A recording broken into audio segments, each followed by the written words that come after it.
From the high desert and the great American Southwest, I bid you good morning, good afternoon, good evening, wherever you are in the universe, the world. We're covering it all with a brand new program called Midnight in the Desert. I'm Art Bell, and it is my pleasure to be here. It's going to be an interesting evening. The first thing we're going to do is cover the genesis of the name of the program. Now, let's think about it a little bit. Midnight in the Desert. Where have you heard that before? Midnight in the Desert. Midnight in the Desert. Let me think about that. Oh, yes. There's this lovely gal in Nashville. There's this lovely gal in Nashville who, I'm hearing music. I wonder where that's coming from. It's really strange. Now it's gone. All right. This lovely gal in Nashville who sang it for me, and her name is Crystal Gale. Crystal, welcome to the program. Well, thank you for having me on. I'm so excited.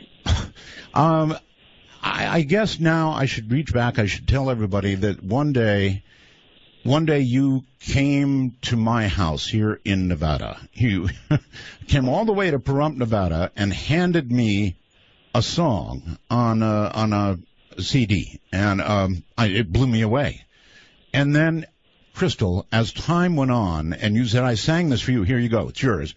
And as time went on, I fell more and more and more in love with the song. It's the last song I play every single night. And so, first of all, I guess I would like to ask about the genesis of this song. Did you write it yourself? I wrote this with Mike Laudermilk and then my husband Bill. But Mike and I started out the song. We listen to your program all the time, as you know. And we just started thinking about it. And we said, we got to come up with something. And it just came. And we wrote it, and we decided we had to bring it to you.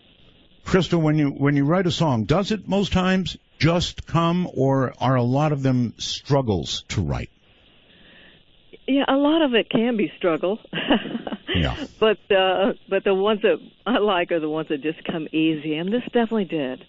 But it just felt right, and we wanted to do this.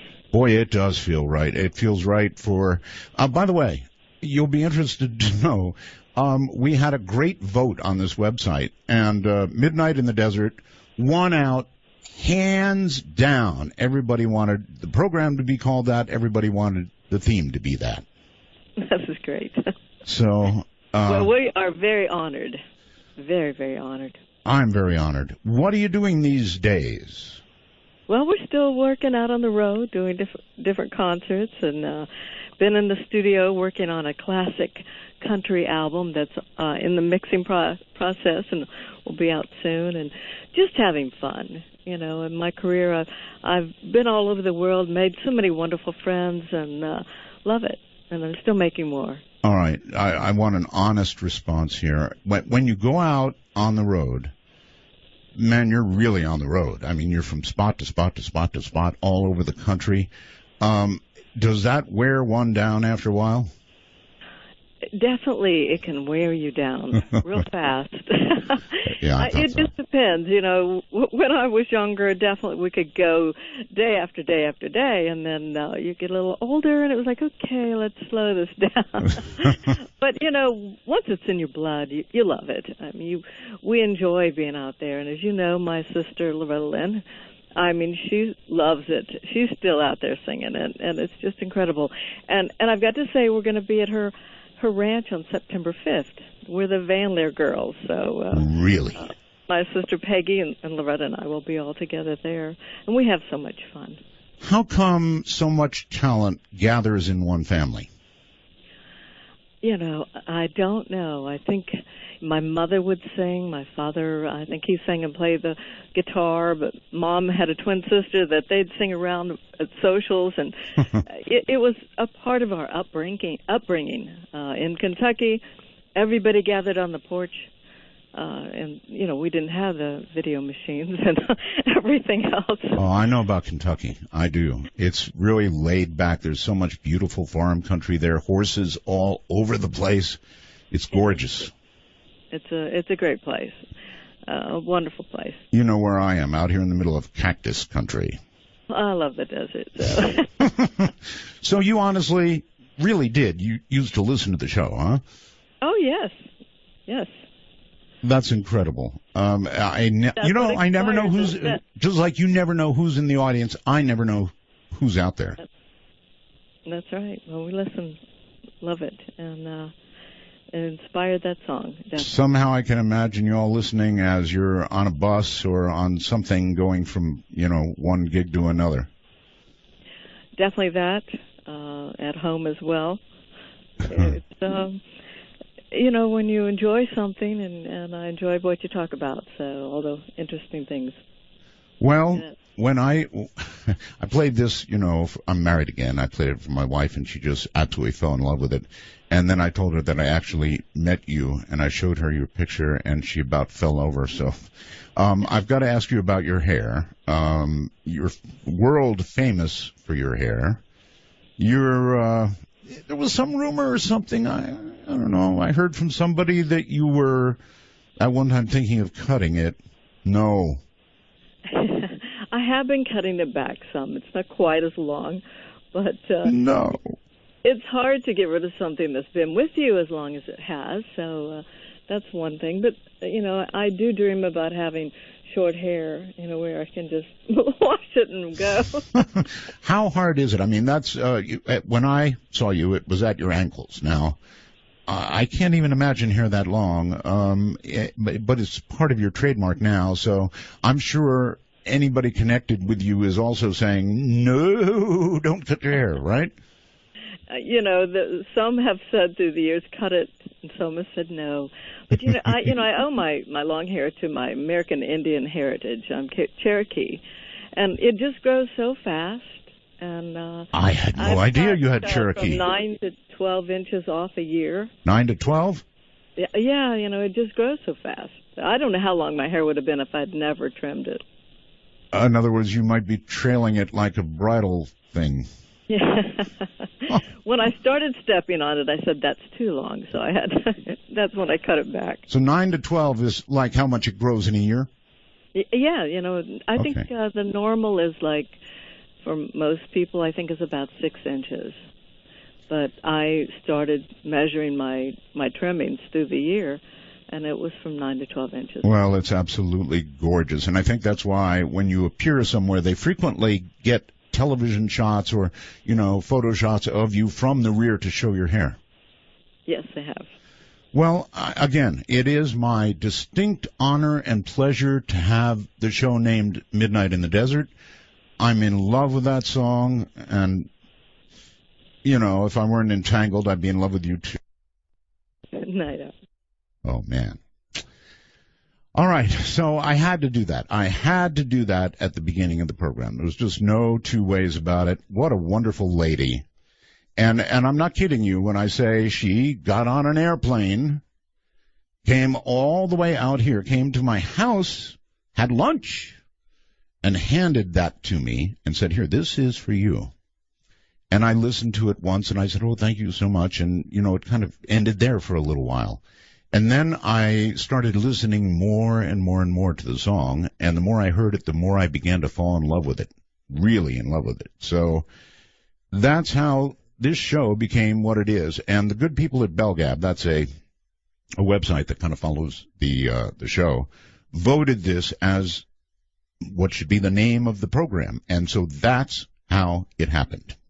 That beautiful, talented lady is the reason. All right, I'm going to go through, I think, a couple of rules for the show because, and that's all we've got is a couple. Actually, maybe only one. The rule we have here is no bad language. No bad language. Now, tonight, we're welcoming a whole bunch of affiliates to the show. So be aware that you're not only on the Internet, but you're on broadcast radio as well. And I could go through a list, and I will at some point go through a list of all the affiliates. Those of you who have joined us, I say welcome. And again, the only rule I have is really no bad language. There's no need for it. You can say what you have to say without saying a bad word. You can be dramatic and have emphasis without saying a bad word, right? So do that, and keep in mind that we've got children, 8 people up to 80 listening. They both go through the roof if you've got a whole bunch of bad language. I think a lot of internet radio shows think, we're on the internet now. We can really swear up a storm, and they do. So what you're hearing now is a digital audio revolution, in my opinion. The world has changed beneath our feet. There is nobody who loves radio more than myself. But clearly we are in the middle of a digital revolution. Everybody's carrying around these cell phones. I've got an iPhone sitting right here. Whether it's an Android or whatever you've got, it's pretty much plastered with you all the time, right? Half of you have most of your lives on the thing. I know I do. And when it's out of my reach, I get a little fidgety. Are any of the rest of you like that? Even when it's in the charger, it's like the charger has it. I don't. And I reach for it to look at a weather forecast or what have you, and it's not there. All right. There is one other thing. There are many ways to call the show. We have a public number, which is area code 952-225-5278. That's 952-225-5278. You can use Skype in North America. That means U.S. and Canada. You simply kind of make like you want to make me your friend on Skype, and you enter MITD 51. That's MITD 51, as in midnight in the desert, right? If you're overseas, anywhere outside North America, it's MITD 55. That's MITD 55. Now, when you call, we prefer you use a headphone mic. If you can find a headphone mic, that would be glorious, because then you'd sound good. If you've got one of those little cameras on your computer, pick it up when you call and talk into it just like you're talking into a microphone. What you don't do is stand 5 feet back from the computer and yell at the computer when I come on. That never works, always sounds bad, no exceptions, just doesn't work. Now, on your iPhone you can add me, and then you can call me. It's that simple from anywhere in the world. All right, all of that said, I think that I'll go into this break this way. This, of course, is the lady you just heard, Crystal Gale. I'm Art Bell, and this is Midnight in the Desert. Midnight in the desert, shooting stars across the sky. This magical journey will take us on a ride, filled with the longing, searching for the truth. Will we make it till tomorrow? Will the sun shine on you? Midnight in the desert, and we're listening. Ooh, we're listening to you.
From the high desert and the great American Southwest, this is Midnight in the Desert, exclusively on the Dark Matter Digital Network. To call the show, dial 1-952-CALL-ART. That's 1-952-225-5278. That's the number, all right. He stumbled a little there at the end. 5278 is what he meant to say at the end.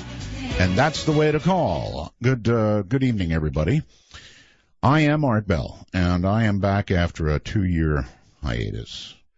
At the bottom of the hour, we're going to be joined by, or after the news at the bottom of the hour, Graham Hancock. And Graham is an amazing, amazing guy. I'll tell you all about him. If you've never heard Graham, well, you're in for quite a treat. I've got a few thank yous to do since this is an inaugural show. I'm going to repeat some of what I said last night. Now, I needed really, really good audio to do a show like this, or to even contemplate doing a show like this, and so I called the Telos Company. They are the leaders in getting audio from point A to point B and getting phones working and all that kind of stuff. And the company Telos said, well, you know, our chief engineer lives right there in Pahrump, Nevada. I about dropped the phone. What? So I hooked up with Joe, who happens to be a ham operator like myself. Needless to say, he talked the company into providing us with the best gear that exists on planet Earth for getting sound from point A to point B, or telephones or whatever. And so thank you, Telos, and thank you, Joe. Keith Rowland, my webmaster of,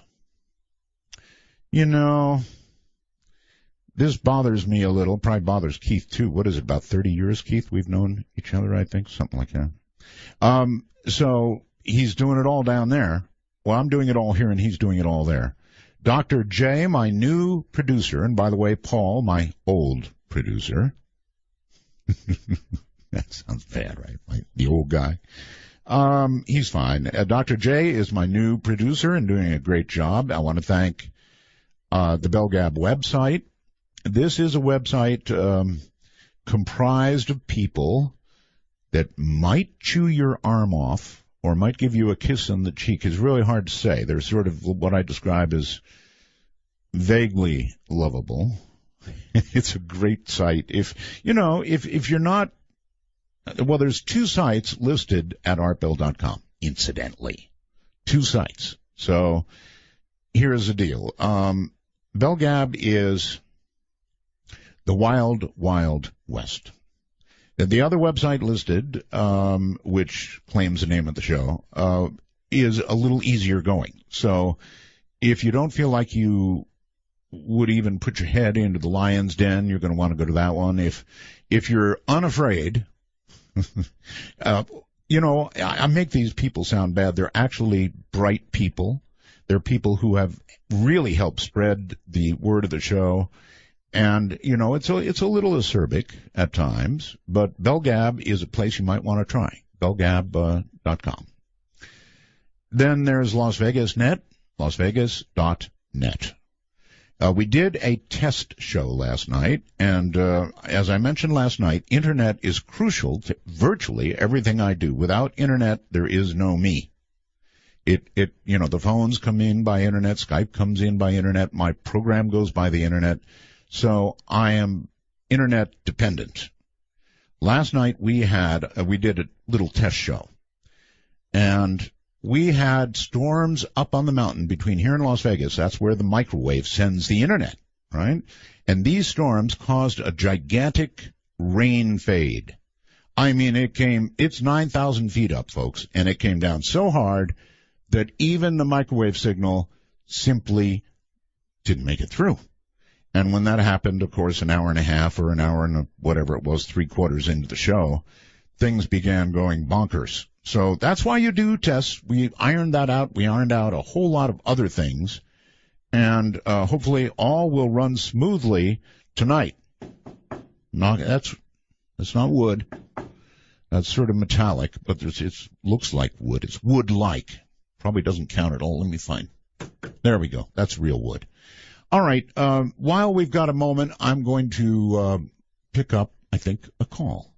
And I'm going to go to, let's see. Let's go to Illinois. Hello, Illinois. Are you there? Yes. Extinguish your device, please. Done. Done. Great. Okay. What is your first name? Rose. A rose by any other, right? Yeah. What part of Illinois are you in, Rose? Iuka.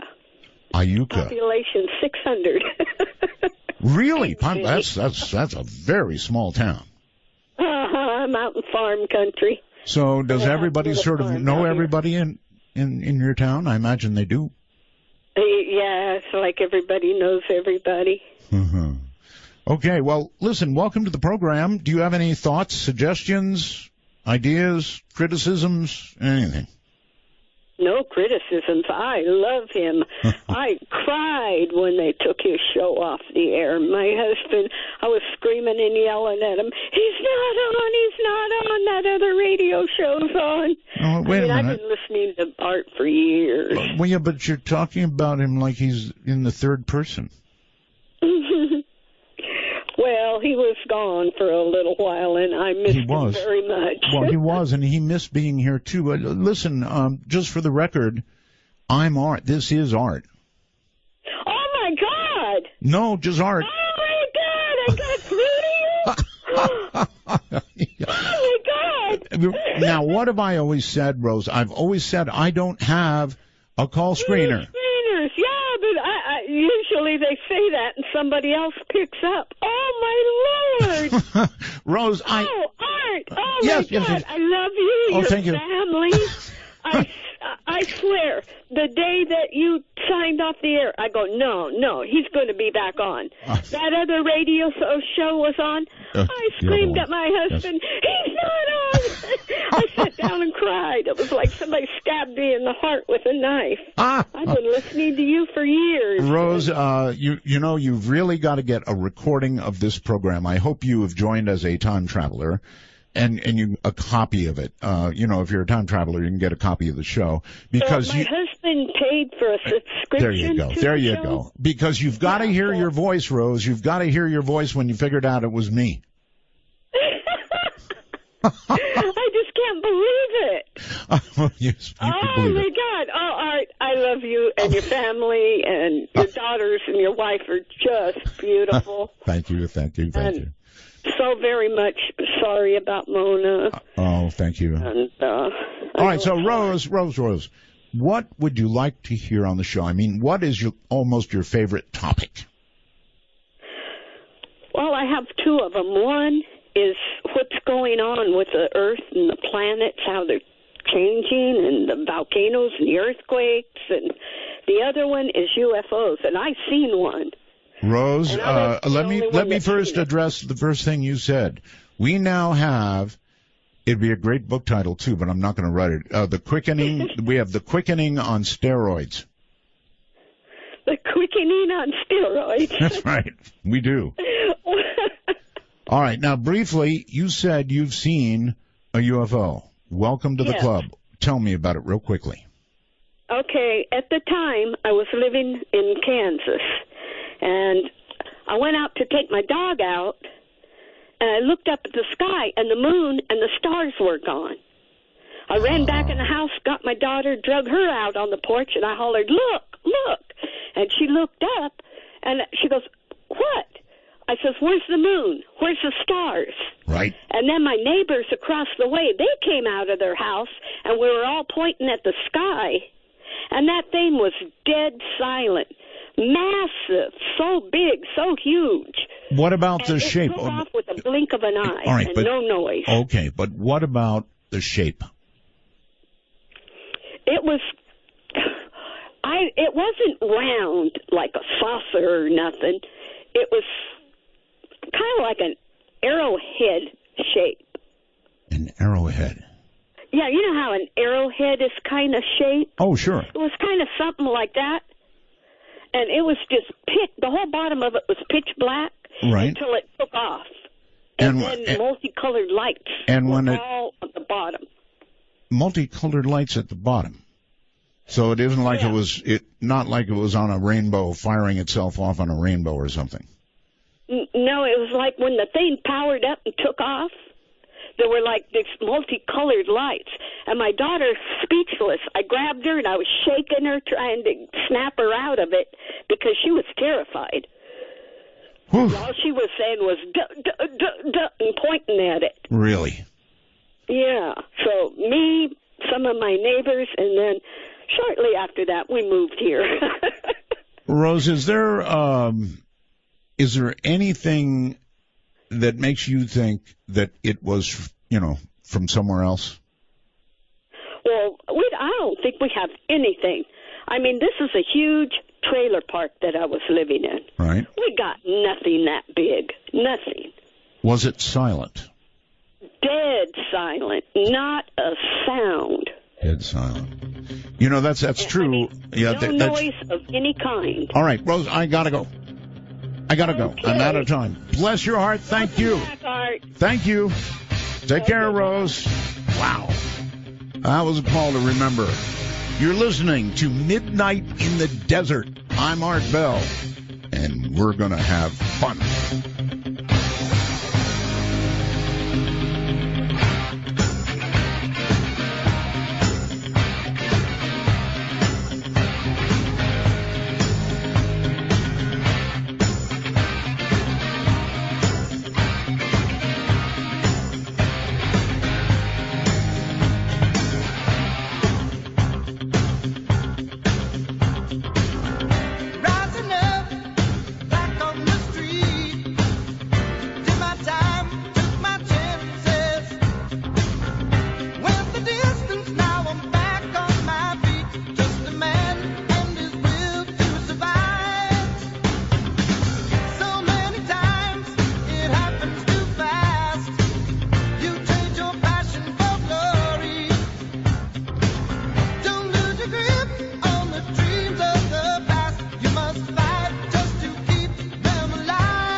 For Dark Matter News, I'm Leo Ashcraft. The Associated Press says scores of low-flying planes circling American cities are part of a civilian air force operated by the FBI and obscured behind fictitious companies. The AP said it traced at least 50 aircraft back to the FBI and identified more than 100 flights in 11 states over a 30-day period since late April. They were orbiting both major cities and rural areas. At least 115 planes, including 90 Cessna aircraft, were mentioned in a federal budget document from 2009.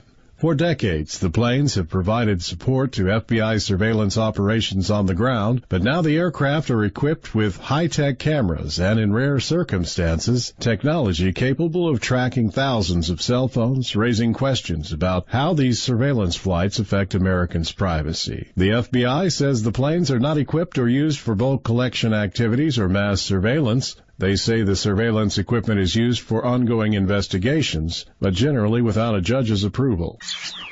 The Earth could be headed for a mini ice age, according to researchers. A new study claims to have cracked predicting solar cycles and says that between 2020 and 2030, solar cycles will cancel each other out. This, they say, will lead to a phenomenon known as the Maunder Minimum, which has previously been known as a mini ice age when it hit between 1646 and 1715, even causing London's River Thames to freeze over.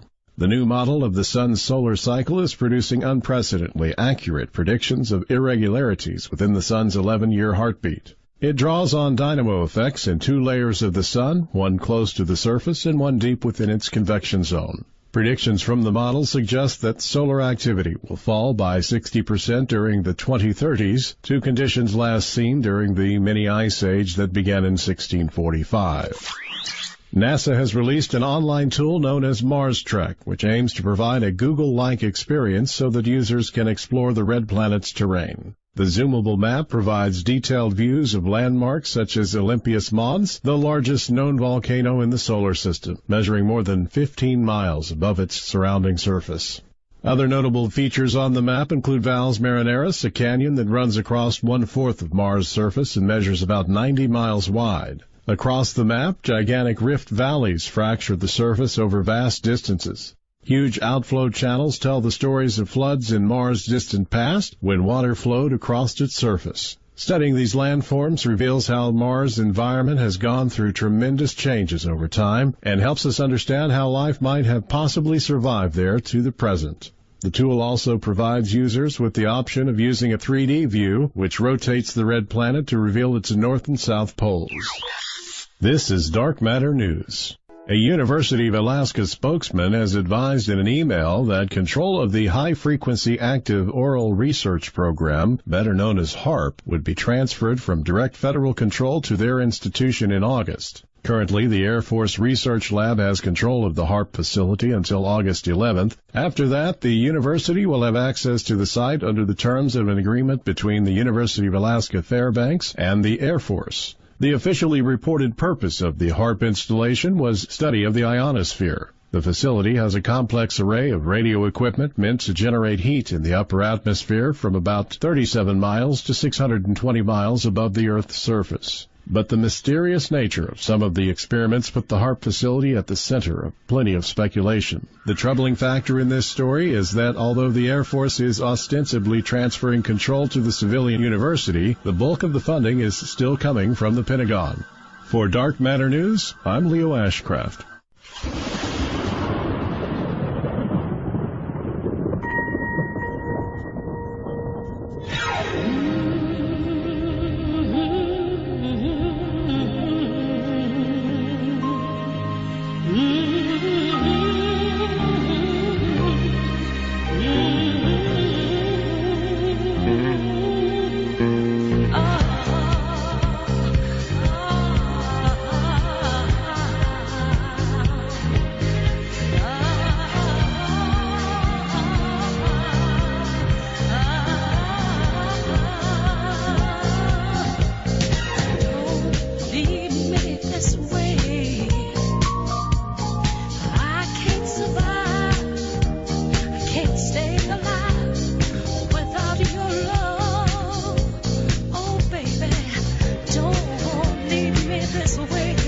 Midnight Matters are best handled by those that understand how to move in the darkness, like Art Bell. To call the show, please dial 1-952-CALL-ART. That's 1-952-225-5278. Midnight in the Desert. It's a brand new program, everybody. And I am so very glad to be here. I can't even begin to tell you how glad I am to be here. It's been a long 2-year wait. And it's been a long 2-year wait for Graham Hancock, too. Graham Hancock is a British writer. He's a journalist. He specializes in very unconventional theories involving ancient civilizations. You don't think we were the first, do you? Stone monuments, megaliths, altered states of consciousness. That's a favorite of mine. In more ways than one. Ancient myths and astrological data from the past. One of the main themes running through many of his books is a posited global connection with a mother culture from which he believes all ancient historical civilizations sprang.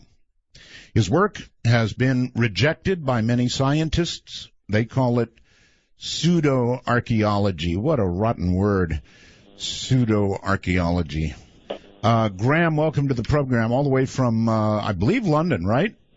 Actually, the city of Bath in southwest England, about 100 miles west of London. Bath. I hope Bath was not a toll call to our London line. Probably is, but it's okay. We'll live with that, Arthur. All right, I'm glad to have a London line. I'm glad to have you on it. And listen, I am so sorry, Graham, really, truly sorry about you were going to be on the next night 2 years ago. Yeah, you stood me up, Art. I know. I felt so godforsaken guilty about that. That's all right. Really did. So it's been so long. Here's where I want to start, if I can. This has been a pretty much lifelong journey for you, and I guess I want to ask you how it began. In other words, what set you on this path? Yeah. Really, I got onto this path by what certainly felt like and seemed to be a series of accidents. I really had no interest in ancient mysteries at all if we go back to the 1970s and 1980s. I was very much into current affairs. I was based in East Africa. I was based in Nairobi in Kenya. I was the East Africa correspondent for The Economist in the early 1980s. And that was a responsibility that took me regularly to the war-torn, famine-hit country of Ethiopia, right to the north of Kenya. It was on my beat, and I used to go there regularly as a journalist. And in Ethiopia, I stumbled across a non-current affairs story that Ethiopia claims to possess the lost Ark of the Covenant with all its powers, that it can still strike people dead, that it is still a thing of fire.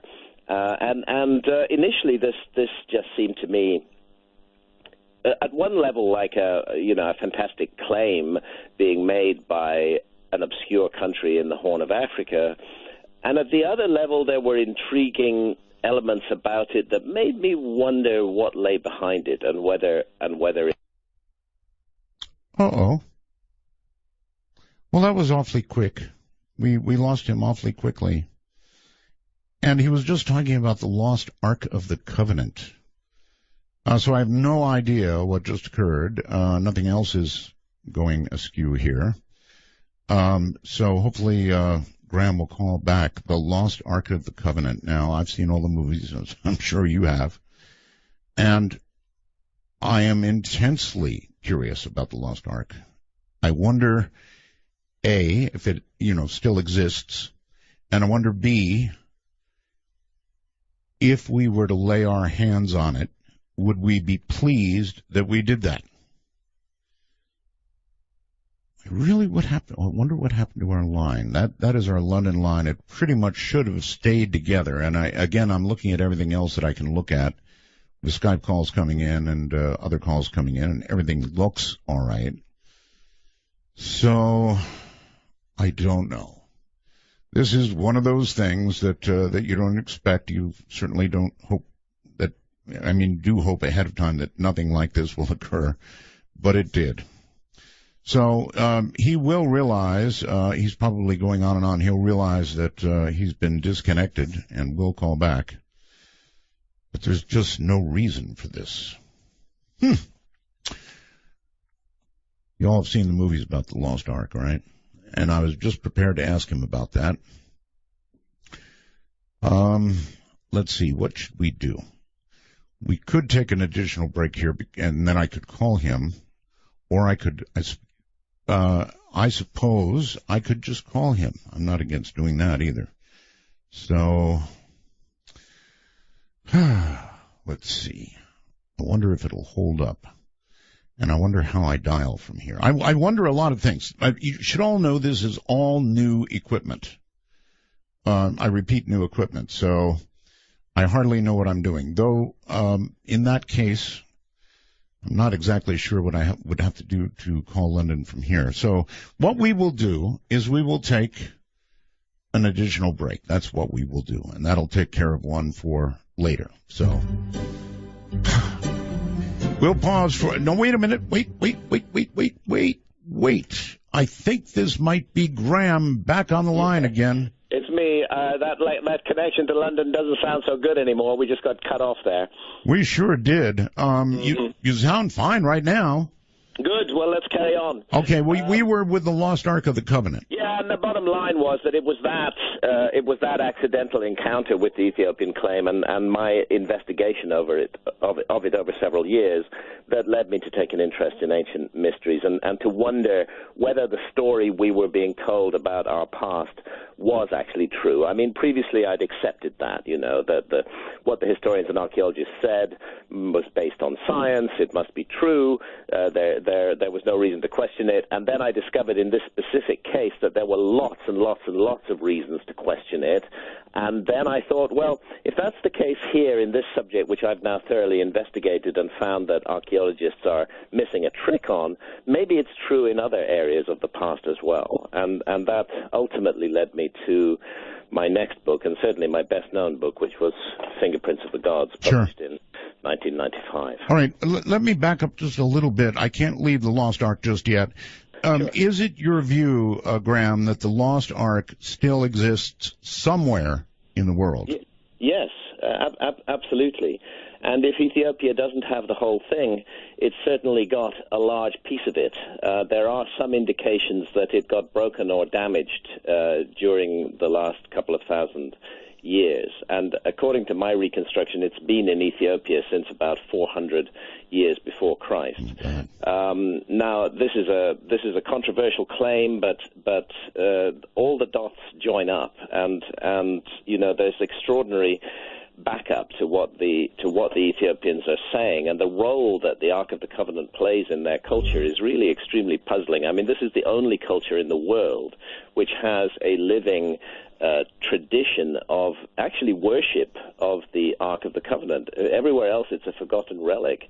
In Ethiopia, it's part of the beating cultural heart of that country, and every church has a replica of the Ark of the Covenant in its Holy of Holies. And it's really, the more you get into it, the more extraordinary it seems that this could just be based on nothing.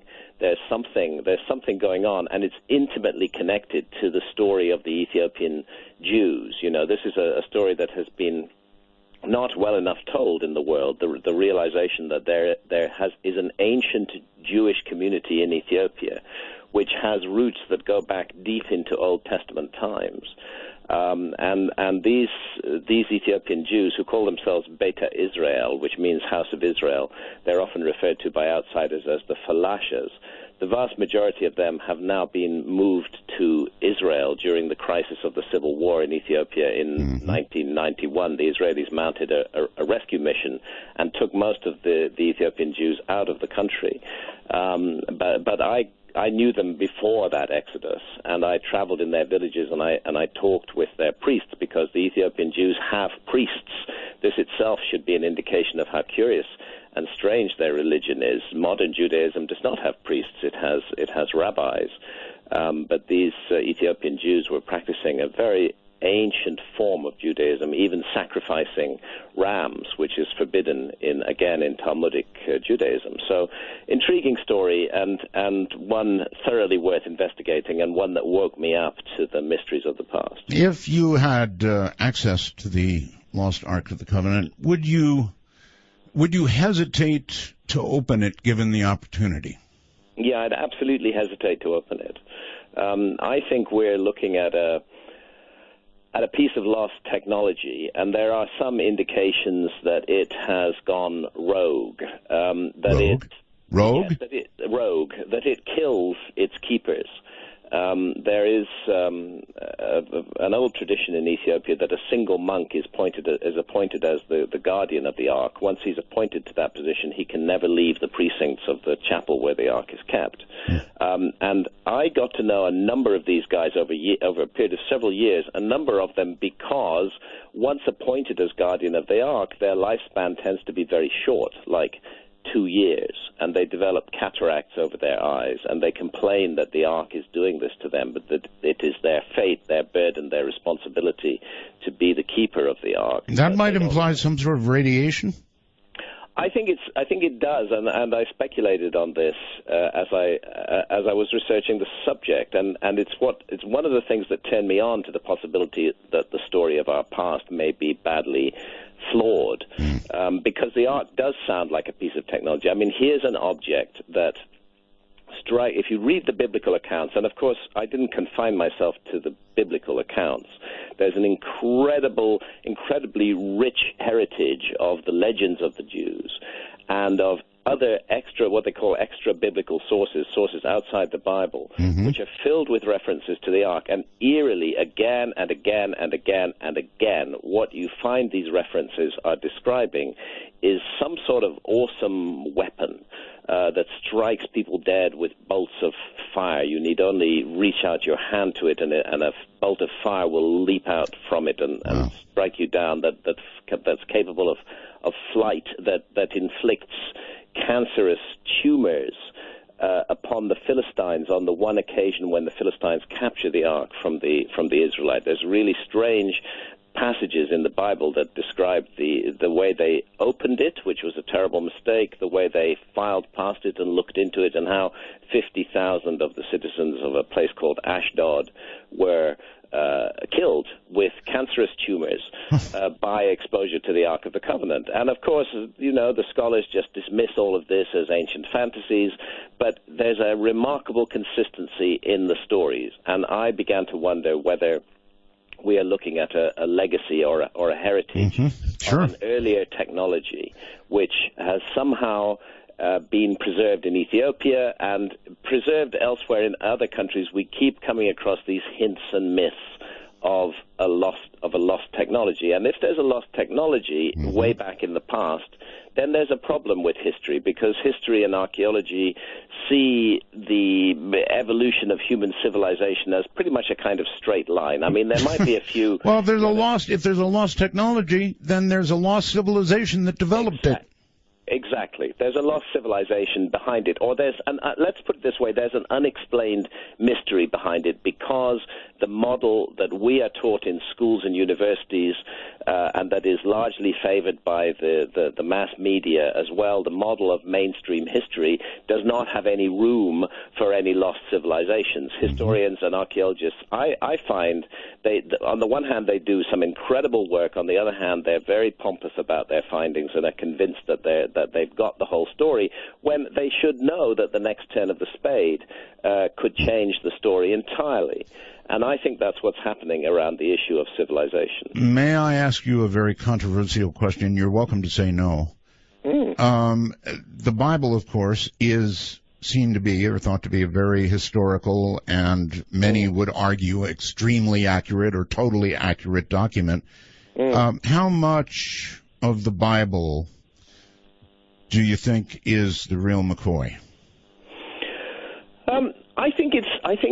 It should just be looked at as a repository of information from the remote past, and as such, there's no need for us to distinguish it from the incredible scriptures and religious ideas preserved in hieroglyphs by the ancient Egyptians, where those ideas often touch on the remote past of mankind, or the texts of the Sumerians in Mesopotamia, or for that matter, the ongoing tradition of Hinduism in India. Hinduism is based upon the Vedas, and the Vedas are lost books going back into the remote. The origins of the Vedas are really a deep mystery. What we're looking at in the Vedas is the latest recension of a very ancient oral tradition that may have been passed down for more than 12,000 years. And I think that's the case with the biblical text, with the ancient Egyptian text, with the Sumerian text as well. They're best looked upon as archives of knowledge. So I don't place the biblical texts any higher than the ancient Egyptian or the Sumerian or the Indian texts. I place them alongside those texts as a route into the past, that this is one of the ways, if you think of it as a wormhole in the fabric of space-time, that through these documents we can begin to enter and gaze upon and penetrate the mysteries of the past. Well, I ask myself, Graham, all the time, how much of it I believe. And I do this because even relatively recent history, written supposedly, perfectly as it occurred, depends on who wrote it, whether they're the ones who won the war. And I mean, history is just, even relatively modern history comes out 6 ways from Sunday. Yeah, no, totally. I don't think we should automatically believe anything in any ancient text. We should just use it as an aid in order to inquire into the past. History is a story, first and foremost. It's a narrative, and the biblical texts are a narrative, and they are written to support a particular point of view. But that doesn't mean that there isn't good stuff in there. No, there is. I mean, there's stuff that everybody knows is good. That human beings, I think, just know as a natural matter of being a human being the right and wrong way to treat somebody else, for example. So a lot of it is that kind of common sense, and you can believe it. Yeah, well, the ethical stuff, is an aspect of all ancient texts. No harm in listening to that. But Graham, I want to know: did the miracles really occur? Did the sea really part? All of that, I want to know, and we all do. Yeah, I think that what is being captured in some of these accounts, again, it comes back to this issue of a technology that we don't understand. The faint hints and traces of some system of manipulating physical matter, which is not the system that we use today, and which appears to be miraculous, but is in fact an ancient science. I think that to me that's what it all comes down to in the end, that we're dealing with the fingerprints of an ancient science, and that this science goes back to a civilization before recorded history began. Now, I have to say that at the root of it all is mystery, not history. And when we seek to explain this, we should keep an open mind to all possibilities. Another possibility that many people like is the ancient astronaut. All right, hold it right there. We're at a break point, and we'll be right back with Graham Hancock. I'm Art Bell.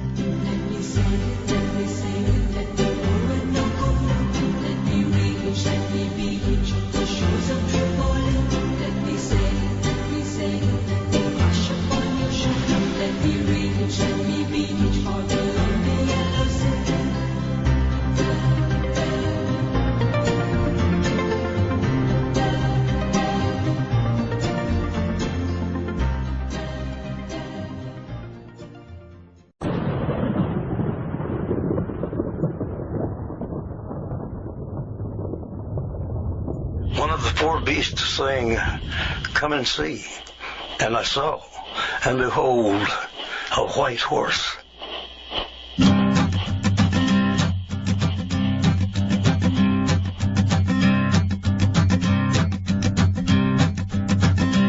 There's a man going round taking names, and he decides who to free and who to blame.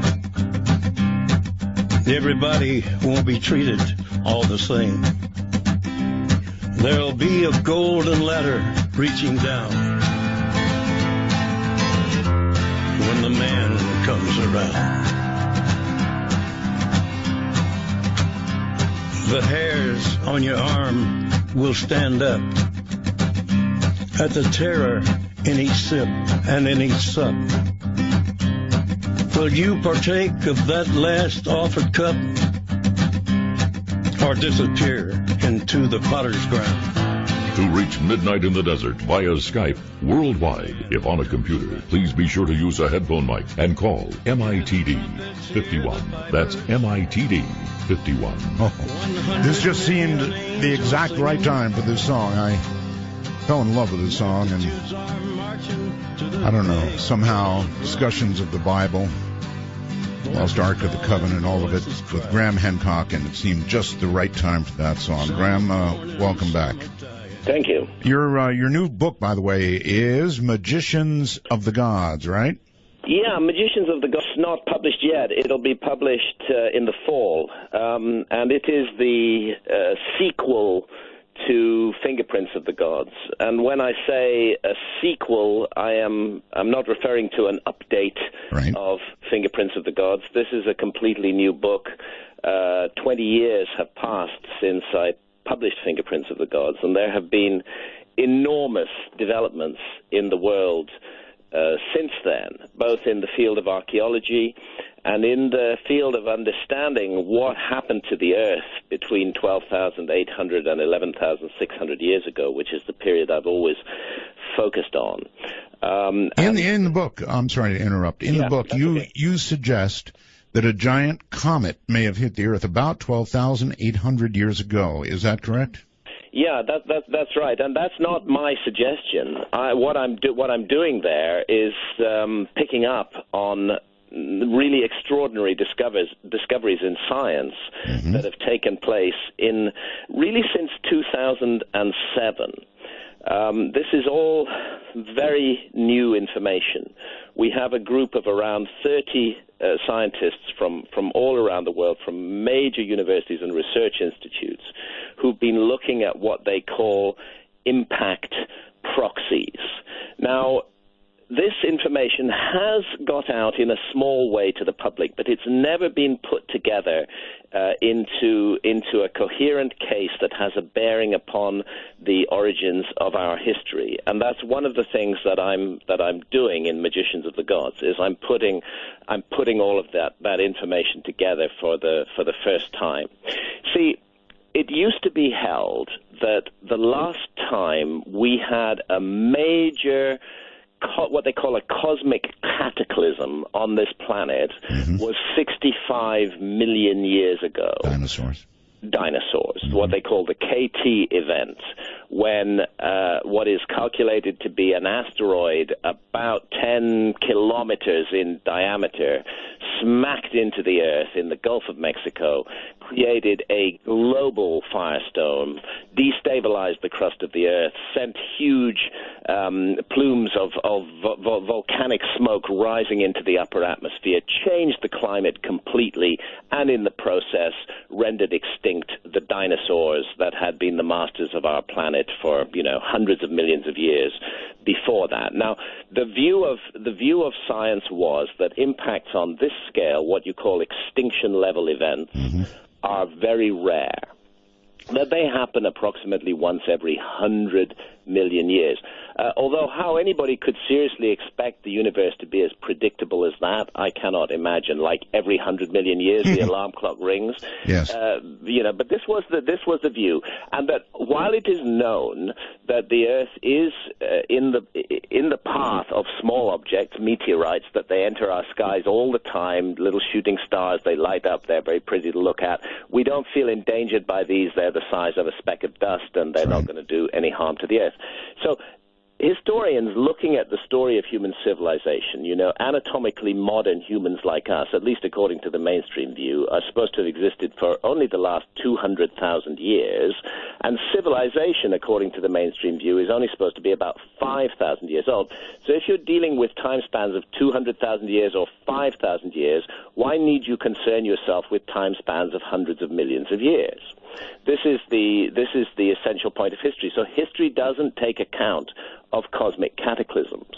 And that's why, with this rigid view that the last one happened 65 million years ago, that we're not going to see another cataclysm for about another 35 million years, that's why history ignores cataclysms. But the group of scientists who I mentioned began to put together the information. They began to realize there were certain anomalies in the data.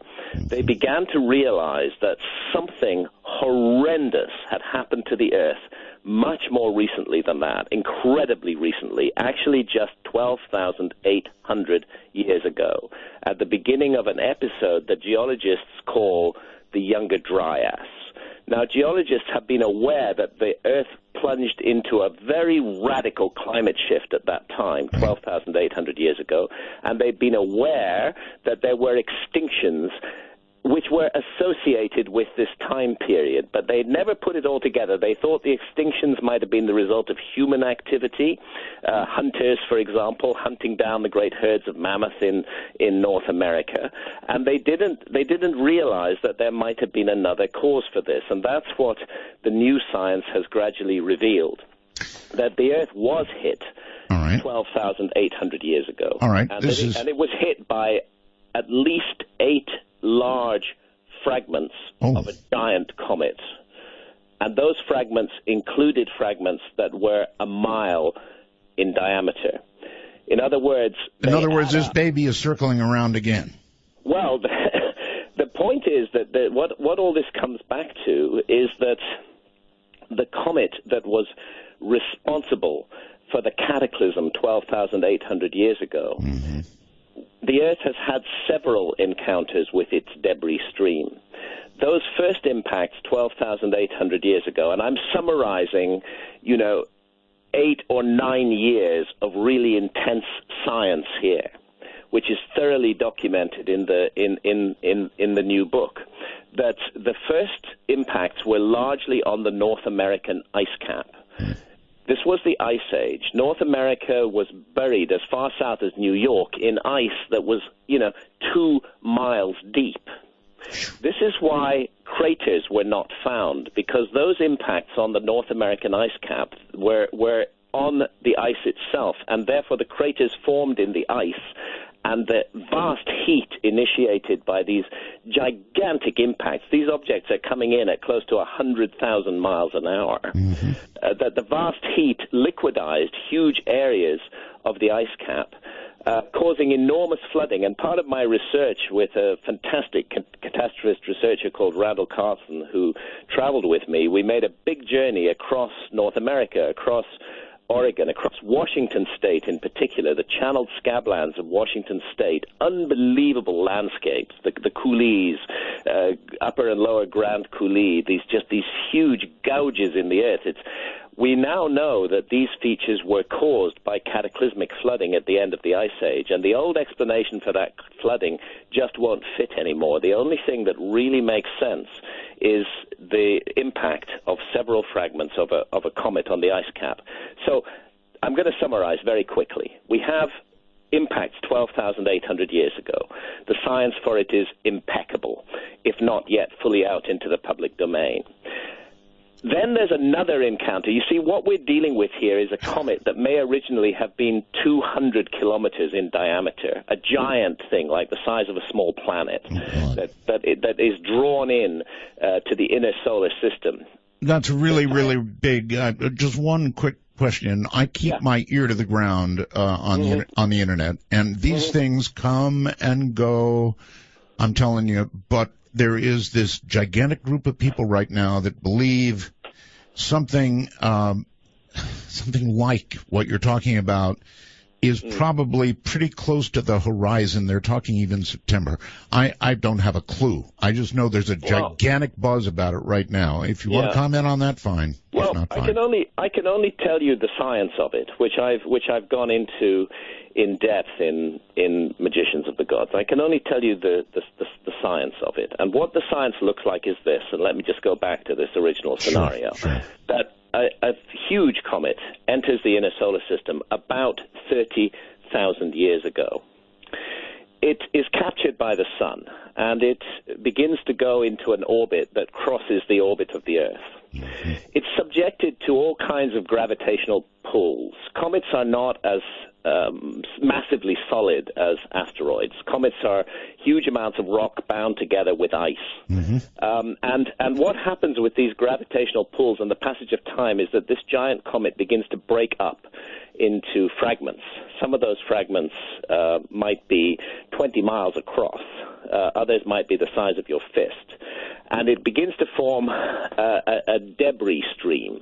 Imagine a huge donut spread around the solar system. That's the debris stream of this comet. And in it, there's lots of small stuff, which isn't dangerous, and there's a lot of large stuff, which is hideously dangerous.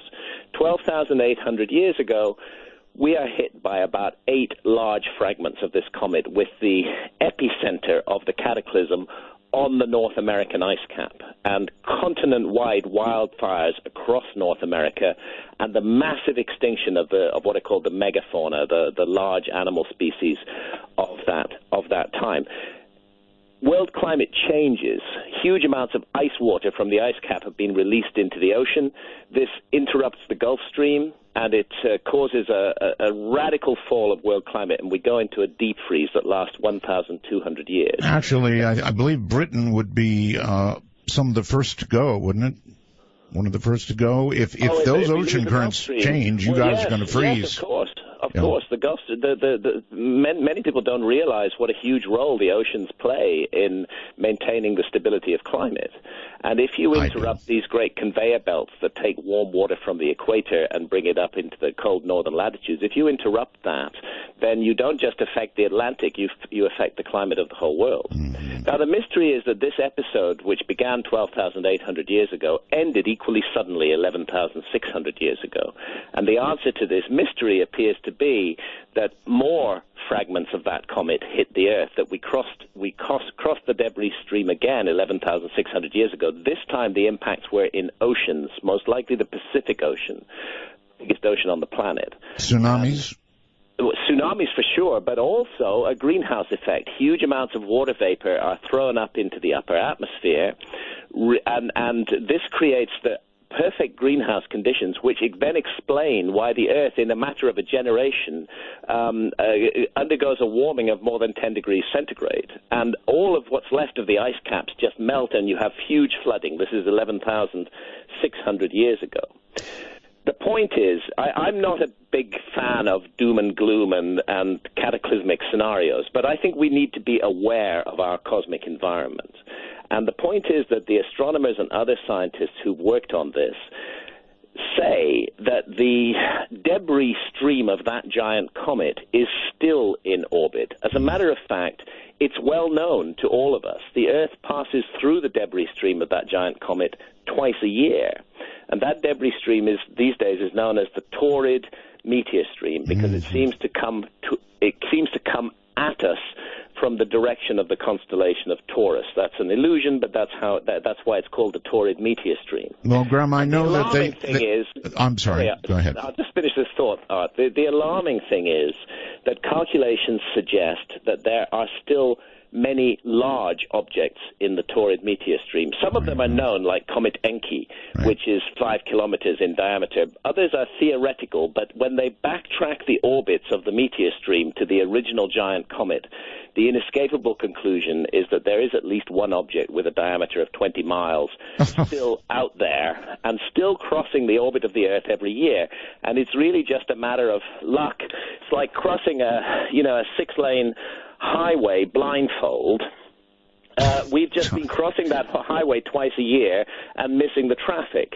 But sooner or later we come into an area where the traffic bunches up, and then there is a danger of an impact. And some of the astronomers who've worked on this think that that danger is a real and present danger, and that it could confront us any time between now and about the year 2040. I wonder if we'd see it coming out. You know, we look for these things, Graham. We really do, amateurs particularly.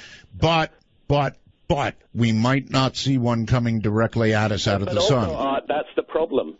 We're not looking for these things. Well, the amount of money amateurs. that NASA is spending on the research for Earth-crossing objects is absolutely minuscule. Yes, and as you to pick up on what you said, coming from the direction of the sun, we have no eyes on that at all. That's right. And we're looking at a situation here where actually we as a civilization could prevent this cataclysm. There is no reason for doom and gloom. If we saw it coming. But we can see it coming. It's something that we should be taking an intense interest in. Instead of the petty squabbles that divide us all at the moment, the ridiculous wars over ancient religious ideas, which people have received as children and never questioned, the territorial conflicts, the greed, the stupidity, the hatred, the fear and suspicion being manipulated in society by the powers that be. If the civilizations on this planet were to put their heads together and say, all the evidence suggests that there is a real and present danger from the skies, what can we do about it? The answer is we could do plenty about it. There's no need for another extinction-level event. Okay. But we have to grow up first. Maybe we should be crowdfunding NASA, and just say, use this money, please, to find what may cause an ELA. Graham, a general problem. We need to stop having wars, and we need to start. I'm with you, brother. How to live in peace.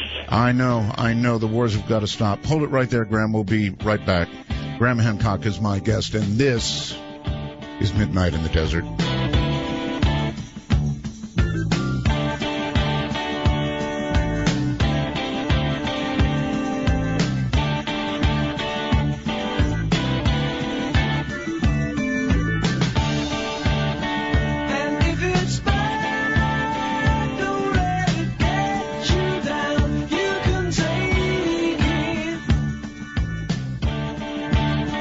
And if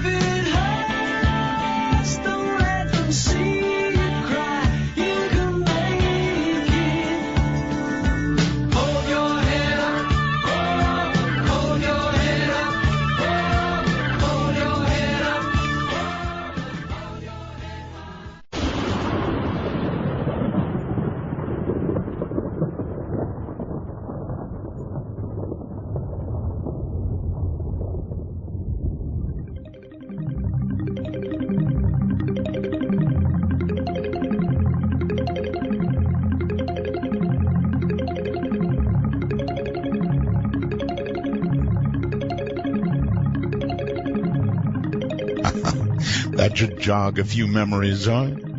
What is that, folks? Does that remind you of somebody? The show? Oh, yeah, Dreamland. While midnight sweeps across America, you've found an oasis for the mind. To call Midnight in the Desert, please dial 1-952-CALL-ART. That's 1-952-225-5278. Actually, no need to call right now. We've got Graham on, and as you can hear, he's got a very great deal to say. So hang in there, and we'll get to your calls, but you might as well rest now. There's no point in everybody's dialing. I can see all the Skypes going, all the phone lines going. Just relax and listen. My guest is Graham Hancock, and here he is again. Graham, welcome back. Thank you, Art. All right.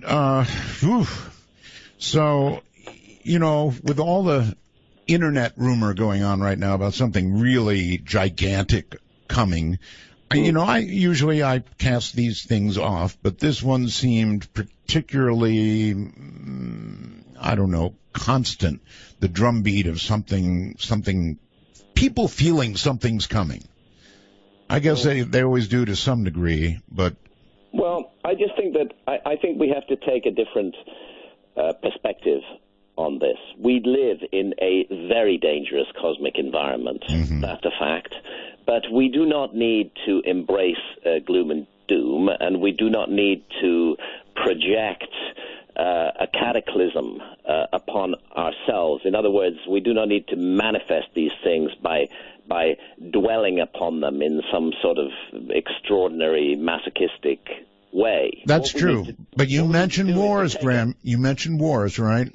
Yeah, and that's what I'm saying. We need to take a practical position to living in a dangerous cosmic environment, especially when the scientific evidence, never mind about the cultic evidence all over the internet, when the scientific evidence points to a possible encounter with more fragments of the same giant comet that devastated the Earth 12,800 years ago. We need to take a practical view of this. Can we do something about this? And the answer is yes, absolutely, we can do something about it if we'll focus attention on it. And that's where I come to this issue of human behavior right now, because the world is full of hatred and fear and suspicion. That's exactly where I was going, Graham. I was going to ask you, and this is a really, really critical, very important question.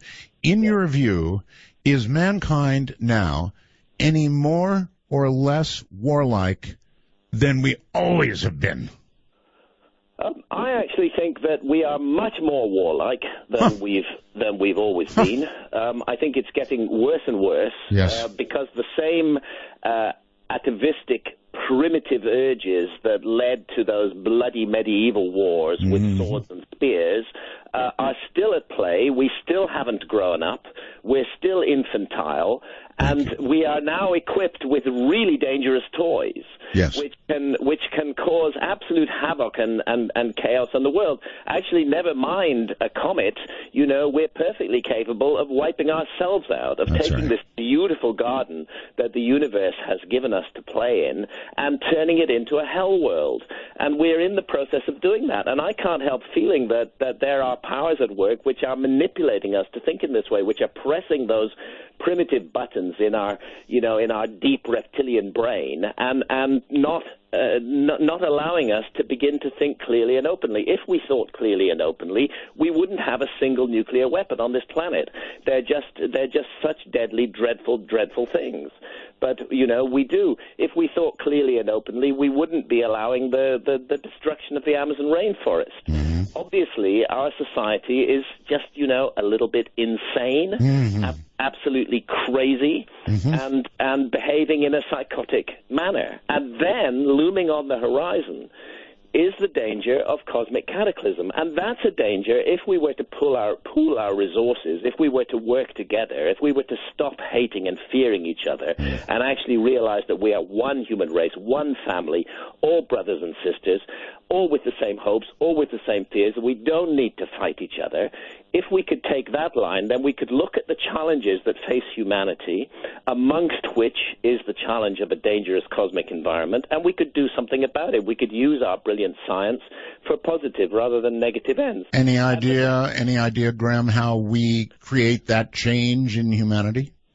I think that there is a change of consciousness underway. I am very aware of this. It comes. The internet is the key factor. It's the internet is an instrument for liberation.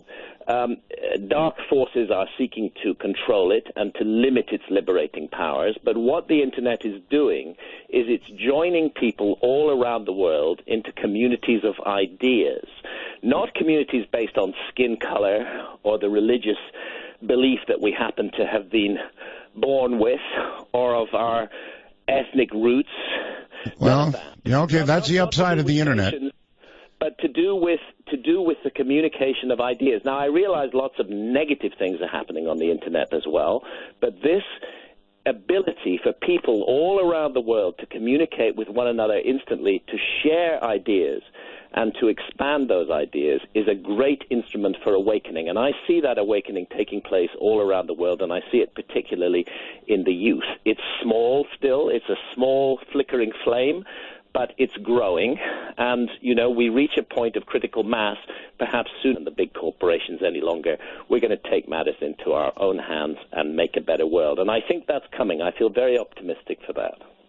Well, I'm not as much of an optimist as you are, and while what you point out about the internet is certainly true, it is also teaching teenagers or encouraging them to, become radicalized, do something awful here, and or go to Syria and join up with the bad guys. Yeah, well, we have some bad guys on our side too. If we're going to think in those terms. Oh, no, we do. I agree. I really don't want to think of myself as a member of a particular nation, I'm not, by the way, when I say that, I instantly realize there's a button that gets pressed. I am not in favor of one world government, okay? I am not in favor of any bloody government. I hate government is an old phase of human activity. Our next phase is going to have a much smaller role for government. So when I say that I don't see the point of nationalism, I don't see why I should automatically owe allegiance to somebody else just because they happen to be born on the same piece of land as me. I'm not arguing for one world government. Mm-hmm. I'm arguing for an awakening of the human species where we realize for the first time our full potential instead of allowing it to be harnessed and channeled and narrowed down by sectarian interests, which include, of course, death cults like ISIS. Yes, I can't bear the fact that hideous death cult has stolen the name of an ancient Egyptian goddess. It's appalling. But it is a death cult, and yes, it's using the internet. But many forces for love are also at work on the internet. So we have both sides. Very quickly, you don't want a one-world government. You don't want really any government at all. What would you... As little as possible. Yeah, we have such little time here. What would you have? I don't know. I just know that what we've got now is really bad, and it isn't serving the human race anymore. I don't think to recognize that we have to create a roadmap for the future. I think it's enough to say what we've got now is a broken model. It doesn't work anymore. It's allowing millions of people around the world to starve, to go to bed hungry every night. It's allowing the proliferation of nuclear weapons into dangerously irresponsible hands. It's allowing pollution on a gigantic scale to eat away at the lifeblood of the planet. I don't think I need to recognize the need for change. Once we recognize that exact direction that change will go, will be up to us. All right. Graham Hancock, hold tight. We'll be back to you. He is our guest, and this man has a lot to say. I'm Art Bell, and this is Midnight in the Desert.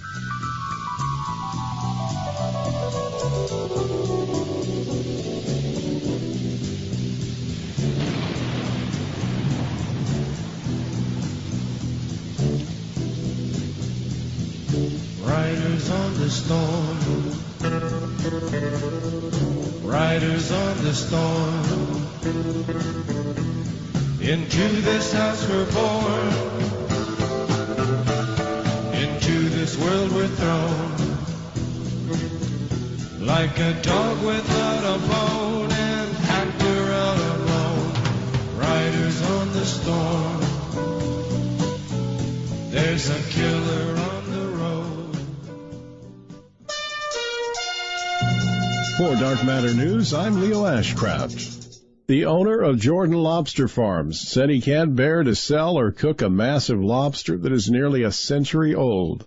The crustacean is so big, employees are surprised by it, and customers would rather take pictures with it than eat it. I've heard of these enormous lobsters, but I've never seen one, so it's a real treat. It's humongous. That one, you have to kind of use your whole body weight to just lift it up, so that was crazy. While it's difficult to tell a lobster's exact age, based on its weight and size, fishermen say this one is roughly 95 years old. Experts say lobsters at the deepest part of the ocean often live to be a century old. Owner Stephen Jordan is no stranger to large lobsters. Restaurant owners and diners routinely come to his wholesale and retail business for ones that weigh 5 to 10 pounds. But this one officially weighs in at a whopping 23 pounds. Well, we received it yesterday morning from one of our fishermen, John Price, who's in the Bay of Fundy.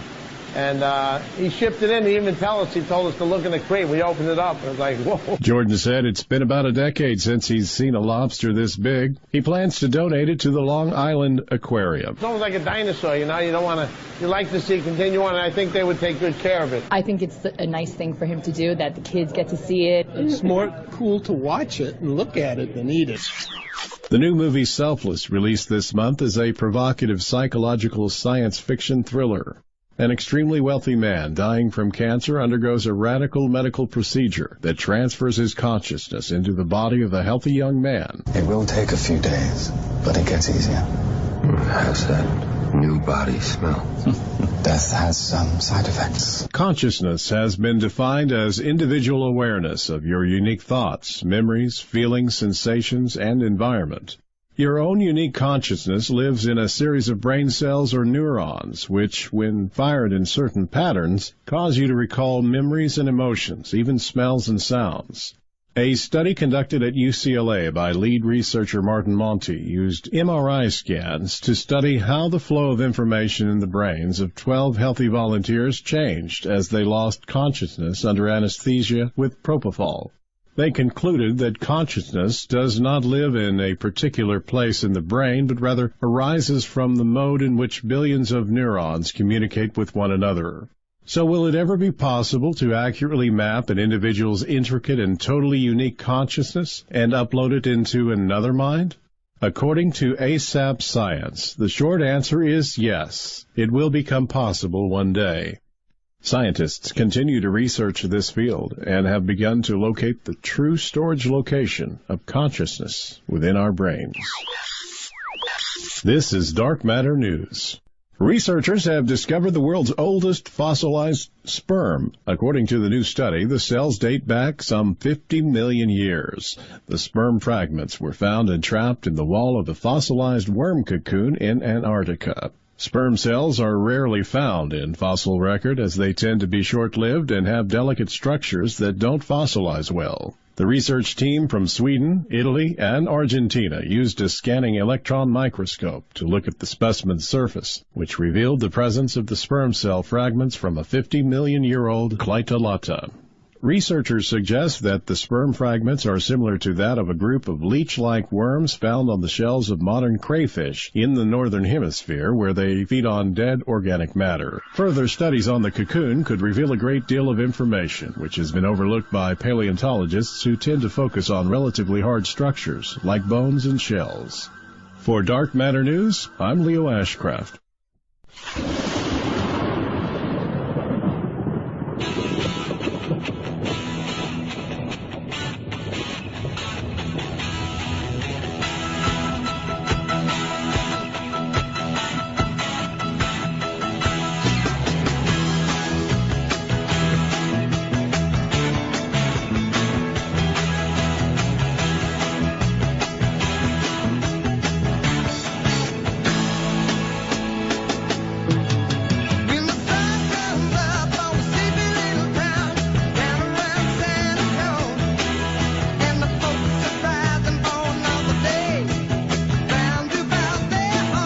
Midnight in the Desert, exclusively on the Dark Matter Digital Network with Art Bell. Invite you to call now, 1-952-CALL-ART. That's 1-952-225-5278. Okay, that is the number, but actually we don't invite you to call just yet. So relax, sit down, relax, enjoy Graham Hancock.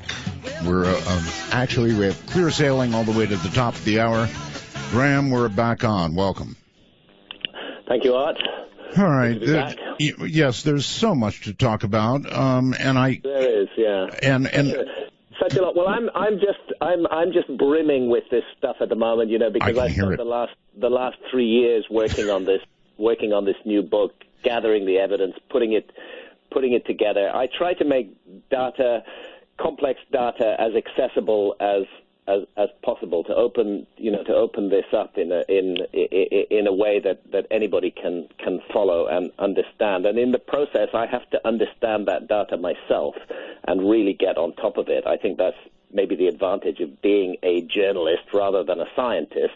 I don't claim to be a scientist, and when the archaeologists call me a pseudo-archaeologist, I have to laugh, because I don't claim to be an archaeologist, and I don't want to be an archaeologist. I want to be an independent mind who's looking at the past. So for 3 years, I've been working on Magicians of the Gods. The book is now finished. It's at press. It's going to be published in Britain on the 10th of September. It's going to be published in America on the 10th of November. And if I can just do a little commercial, if anybody is interested, just go to my website, grahamhancock.com, and it'll immediately take you to a page where you can learn more about Magicians of the Gods. You can do as much commercial as you want, no problem. So what are people going to say about this book? Are they going to say it's... I don't know. I honestly have no idea. When I published Fingerprints of the Gods in 1995, I had no idea then what sort of storm was about to break over my head. I was really quite innocent and naive in this field. I had no idea how many toes I would be treading on, or how savage would be the reaction that followed. Well, how savage for magicians? You might as well make your prediction now. Well, I suspect it's going to be pretty tough, so I'm having to brace myself for that. I'm like anybody else. I don't want to be hated. It's nice to be liked. And when people attack me personally, not just my work, not just what I say. But, that's different. But, the attacks on me, personal attacks on me, suggesting that I'm. I mean, there's all kinds of ways that the debunking industry, those of us who are working in the field of alternative history and alternative science, are constantly subjected to this barrage of debunking. Now, I don't and can't object to that. Well, look, if they move from the scientific, if they move from that over to your personal life or you, then it just means they don't know how to attack you on what you've said. Yeah, well, it does, and that is a very common thing, unfortunately. And the argument is that those of us who are working in this field are simply exploiting a gullible public, and I reject that absolutely. I'm working in this field because I'm passionate about it. I feel that and I know that that's true of many of my colleagues working in this field. We feel passionate about it. We feel that there's information that needs to be shared and exposed about the past, and that's primarily why we do what we do. All right, we've got to talk a little bit about the pyramids, just because so much has happened. As you know, I had my tour of the pyramids, courtesy of your old buddy Zahi Hawass. Yes, Zahi, good old Zahi. Good old Zahi. And he's a great. He talks up a storm, though. He's a great talker, and amusing to be shown the pyramids by him. Well, you're a great talker too, and I imagine if you two got together, it'd probably come to fisticuffs. Well, we did get together in April, and it did kind of come to fisticuffs. Really? Yeah, I've got the links to that on my website as well. We had a debate scheduled, but the debate Zahi at the last moment refused to participate and got wildly angry, and they really behaved in a very strange manner. But fortunately, some of it was recorded on mobile phone, and it's out there. It's out there on the internet now. All right. So Zahi got into some trouble. He got arrested. He was accused, I guess, of trying to get things out of the country, when I always thought Zahi had been trying to get them all back into the country. Do you have any comments on that? No, I can't really comment on that. Okay. I haven't, I haven't looked into depth in that. I'm more interested in Zahi's extremely negative impact on people's thinking as an archaeologist. Mm-hmm. That's really where I think he does the most damage. Is this championing of a redundant mainstream view, which he is now trumpeted as the world's most famous Egyptologist. He even has his own clothing line, Oh, now does he? Which he signs with the Zahi Hawass signature. He's got his own Indiana Jones hats. He's got his own safari suits. All of that, all of that kind of thing. He has become a very famous public figure, and he's an outspoken voice in favor of the mainstream view. In other words, that there is nothing mysterious in the past of ancient Egypt. And I think Zahi is doing all of us a disservice by spreading that view. All right, I'm going to tell you what he did when I was there. He took me, of course I got to lay in the sarcophagus and all that stuff, but then he took me to an area where he showed me graves, he showed me inscriptions, he told me these are the people, the workers who built the pyramids, and it was pretty extensive. What do you think I was looking at when he was describing all of that and we were standing there? Well, look, there's no doubt that there was a massive amount of construction work at Giza, quite apart from the pyramids. Giza is a gigantic construction site that's thousands of years old, where huge projects have been initiated and put underway. So certainly there will be workers' villages there. Certainly there were workforces there. Certainly we can find traces of those workforces. But were those the very workforces that built the Great Pyramid? That's another question. By the way, I'm not one of those who seeks to divorce the Great Pyramids entirely from the ancient Egyptians. I think we're looking at a very nuanced site at Giza. And again, I go into this in Magicians of the Gods. We're looking at a site, it's not a simple site. There are two simplistic views of Giza. One is that it's all thousands, 12,000, 15,000, 30,000, hundreds of thousands of years old, or that it was made by aliens or whatever. I think that's a very simplistic view. And the other is the mainstream Egyptological view that it was made entirely by the ancient Egyptians in the period from 3000 BC onwards. I think both views are wrong. I think we're looking at a very complicated site. I think that elements of the site are remotely ancient, and other aspects of the site were the work of the ancient Egyptians. The ancient Egyptians saw themselves as the inheritors of and as the continuers of a very ancient tradition that had come down to them from the gods. Now, we may argue about who or what those gods were, but we can't argue that that's what the ancient Egyptians said. And they said that their uncanny abilities to manipulate stone, and the ancient Egyptians were brilliant stone cutters and stone carvers, were a legacy of the knowledge of the gods.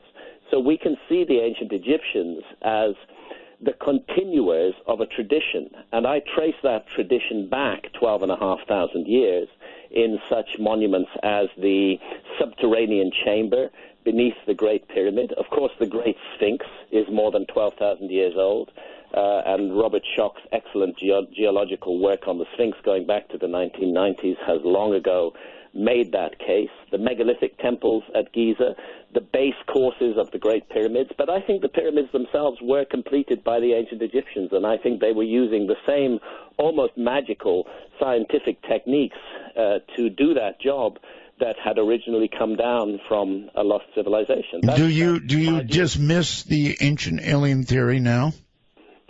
It's very interesting, and also complex issue, and I don't dismiss it entirely. Let me, if I have a moment or two, tell you my views on this. Please. I think there's no doubt that the universe is filled with life. I don't think that human beings are just the only kind of life form in this vast and immeasurable universe. And I think there's compelling evidence for contact with other intelligences, if you like. Mm-hmm. And I think there's compelling evidence that that contact takes place now and that it has taken place throughout human history. Wow. But what those other intelligences are exactly, that's not been settled yet at all. At the moment, we happen to be a spacefaring civilization, or we've begun to be. We've started sending spacecraft to the moon, even to Pluto. We're exploring our immediate cosmic environment. Well, we've kind of started to back away a little bit, to be honest with you. Well, yes, we have, but the notion is not new to us any longer. Since the 1950s, 1960s, we have been the idea that planetary beings can explore their cosmic environment isn't a strange one to us anymore. Right, it's something that we've done ourselves, and therefore, when weird things happen and strange beings appear, and they may even appear to be in craft of some kind, we automatically jump to the conclusion that these must be visitors from other planets. Well, it could be more complicated than that. We shouldn't arrive at our conclusion before we've done the work. It could be that we're dealing, for example, that we're dealing with some kind of interdimensional connection. That this is much more mysterious and much more complicated than simply physical beings a bit like us crossing interstellar space in high-tech spaceships. Maybe what they're actually crossing is the veil between dimensions. Maybe that's why they're so elusive. Maybe that's how they can dip in and out of human culture. I have no doubt that something's going on. Well, actually, modern physics backs you up on that. Sure, it does. And, I think we're just beginning to realize how mysterious the nature of reality actually is. We're just beginning to get this thing we call reality that we access through our five senses is very complicated and multi-layered and deep and perhaps endless, and that there are many different levels of vibration and many different levels of quote-unquote reality, and that they all intersect and interact. So I think we should keep an open mind to what is behind the phenomenon that we are presently labeling as ET contact. I wrote a whole book about this called Supernatural, Meetings with the Ancient Teachers of Mankind, where I set out my view. There's no doubt that something's going on, but let's keep an open mind as to what it is. Now, when it comes to the ancient astronaut question, I can only tell you this, that I have spent 25 years traveling around the world's most mysterious archaeological sites. I know. I've climbed I've climbed the Great Pyramid 5 times. I've dived to the bottom of the ocean looking at structures and ruins underwater. I've traveled the world for a quarter of a century, and nowhere, not in any single ancient archaeological site, have I seen something that could only be explained by high-tech aliens doing it. Mm-hmm. By the way, this is only slightly related, but anything new on Yonaguni in Japan? Okinawa, actually. Last time I dived Yonaguni was 2002. I haven't been back since then, and in the way that the academic community does, they've just moved on and they ignore the fact that there are gigantic man-made structures under the ocean off the southwest islands of Japan. That's the case. My point is, all of these mysteries from the past, which I have really an intimate and detailed knowledge of, I don't need the kind of level of technology that you need to cross interstellar space in order to explain them. A much simpler, much more elegant explanation is that we are a species with amnesia, that there has been a forgotten episode of human history, that there was an advanced civilization in the past, and that advanced civilization, human civilization, lies at the source of all the archaeological mysteries, which doesn't do away with aliens and other intelligences. I would believe that civilization was in contact with them just as we are. But I don't think that those alien and other intelligences built the Great Pyramid. I think the Great Pyramid was the work of human beings. And what do you think the purpose of the Great Pyramids would be? Multi-dimensional purpose, many things. But one thing the Great Pyramid is for sure is a gigantic instrument that works on human consciousness. You can see this effect at work in the faces of all of us who are drawn to the Great Pyramid. People come from all over the world. It's like a beacon, even in these troubled times in Egypt, and Egypt is going through very troubled times at the moment. That beacon reaches out and calls to us, and we all, so many people feel that at some time in their lives they need to make contact with the Great Pyramid. And let's ask ourselves why that should be. And I think it's because it works on human. First and foremost, it was designed to elevate and accentuate human consciousness. Okay, well, this is the absolute truth, my friend. I got to lay in that sarcophagus, and I felt something very powerful. I don't know if it was my own mind, sort of telling me I should be feeling that because I'm in this exotic place, but I felt something very strong. And me too. I've also had the privilege to lie down in that sarcophagus, and if you tone in there, if you make a musical note, it's just incredible what happens with the vibration around you. You can almost feel the veil between worlds thinning, and feel yourself encountering other levels of reality that you might never have imagined were there before. There are many ways to alter human consciousness, and I've explored quite a number of those myself. But the Great Pyramid is an astonishing instrument for developing, I would say, for enhancing the potential of human consciousness. All right, I want to very quickly, because, time is so short, I want to ask you about this. The Arab so-called Spring. Yeah. What to say about it? Are you fearing the possibility of the destruction of so much that could be destroyed in Egypt? I mean, God knows we have no idea what's going to happen. Even Italy is being threatened as this disaster spreads across. Yes. Well, unfortunately, in fundamentalist Islam, we have within it, there are many great people in Islam, but within fundamentalist Islam, there is a kind of death cult operating at the moment, which hates the past. It cannot bear the past, perhaps because it realizes that the past holds the key to unwinding the whole edifice of control that the mainstream religions represent. I don't separate Islam from Christianity and Judaism in this sense. Christianity, of course, has had to give way to the Enlightenment, but there are still fundamentalist Christians who would impose their vision on others, just as there are fundamentalist Muslims and just as there are fundamentalist Jews. At the end of the day, all these three religions worship the same God, Jehovah, Allah, Yahweh, whatever you want to call him. He's the God of Abraham. He's the same God in all cases. And unfortunately, I think the common point is fundamentalism. When people get so carried away with their beliefs that they're actually prepared to kill somebody else because of their beliefs, then you're dealing with a true psychotic. And unfortunately, these true psychotics are now in large numbers around the world, and they appear to be dedicated to the destruction of our past. So when I say we're a species with amnesia, it's not just because we've suffered cosmic cataclysms in the past. It's also because human beings again and again have deliberately rubbed out the past. Christian mobs used to do that in Egypt in the 4th and 5th centuries A.D. You go around the Egyptian temples, you'll see many of the figures pecked out.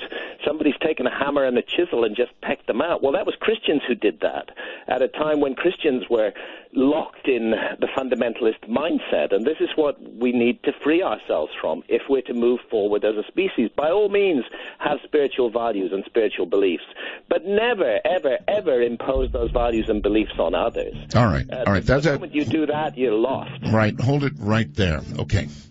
Graham Hancock is my guest. Can you imagine that? If those people ever got their hands on Egypt in totality. This is Midnight.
not radio, but it is what's next. To cast your ray of light into the darkness, please call 1-952-CALL ART. That's 1-952-225-5278.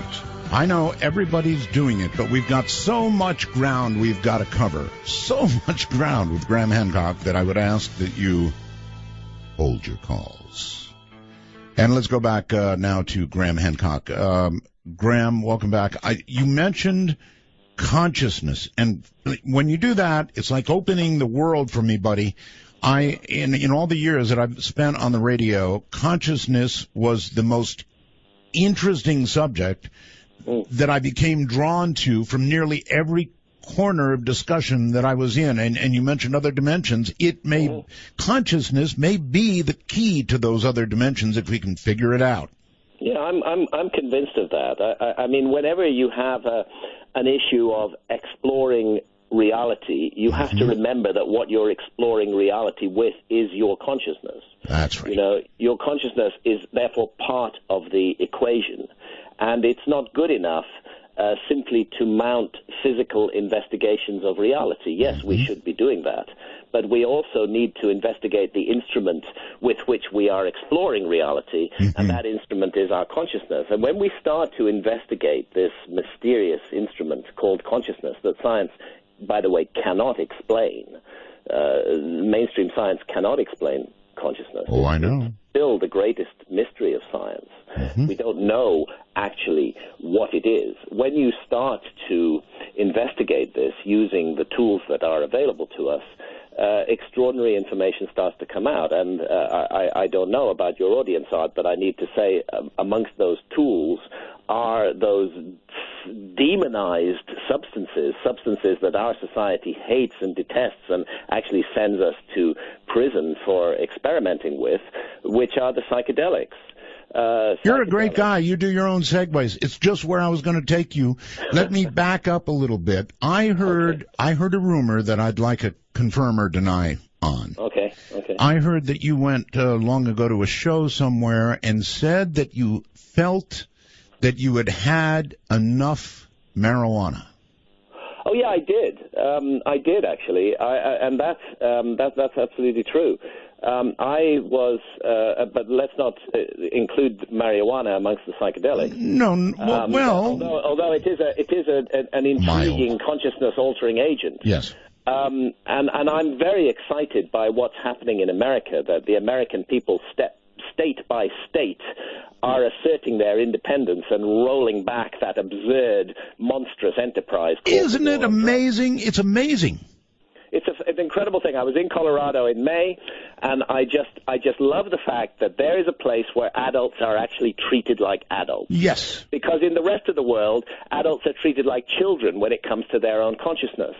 If there's anything that we should be sovereign over, that we should be able to make absolutely sovereign decisions over, it's our own consciousness. Yes. And yet, in all of the Western societies, the keys to our consciousness are held by the state. And if we explore our consciousness in non-orthodox ways, using, for example, psychedelics, then the state will ruin our lives. That's right. And break down our doors and send us to prison. There's a grotesque abuse of human rights that's taking place under the name of the so-called war on drugs. I'm not advocating drugs. I'm not telling people go out and take drugs. What I'm advocating is adult responsibility.